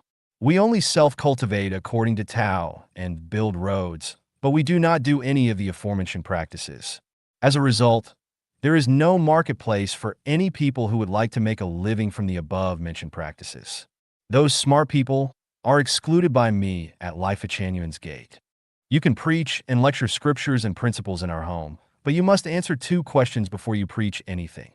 Have you read through and understood the Bible, the Diamond Sutra, the Quran, the Tao Te Ching, Chanyuan corpus, and Siefeng corpus? And do you think that your cognitive ability and wisdom surpass those of Jesus, Shakyamuni, Muhammad, Laozi, and Siefeng? If you answered yes, then my God, you are God. Please rest assured that we will listen to you. If you answered no, then please close your sweet little or big mouth. As a result, the wise ones who wanted to play with those concepts and rely on them for their livings had no choice but to run away with their tails between their legs. I have a few more methods to exclude smart people. There is a key one, but I will not discuss it because if I do, then whoever learns it might become the guide and kick me out, and I am not stupid. I will keep this one privately to myself, so you will have to figure out what my plan is for yourself. In this way, the last remaining people in our home will all be honest ones. I am like Wu Dalong opening his shop. His assistant could never be taller than he was, or he would have felt inferior. Ugh! This has all been caused by the pandemic, and my business has become smaller and smaller. However, if anyone gives me a piece of tattered land, as long as the government does not interfere, Chanyuan Celestials can turn it into a picturesque paradise within 3 months. And during that brief time, houses, restrooms, bathrooms, a dining hall, a kitchen, and a meeting hall will all be built, and trees, flowers, fruits, and vegetables will be planted and growing. Chickens will be laying eggs, and the place will be as beautiful as a fairyland. How and why can we do these things? Because all the remaining people are honest, and honest people can do honest things.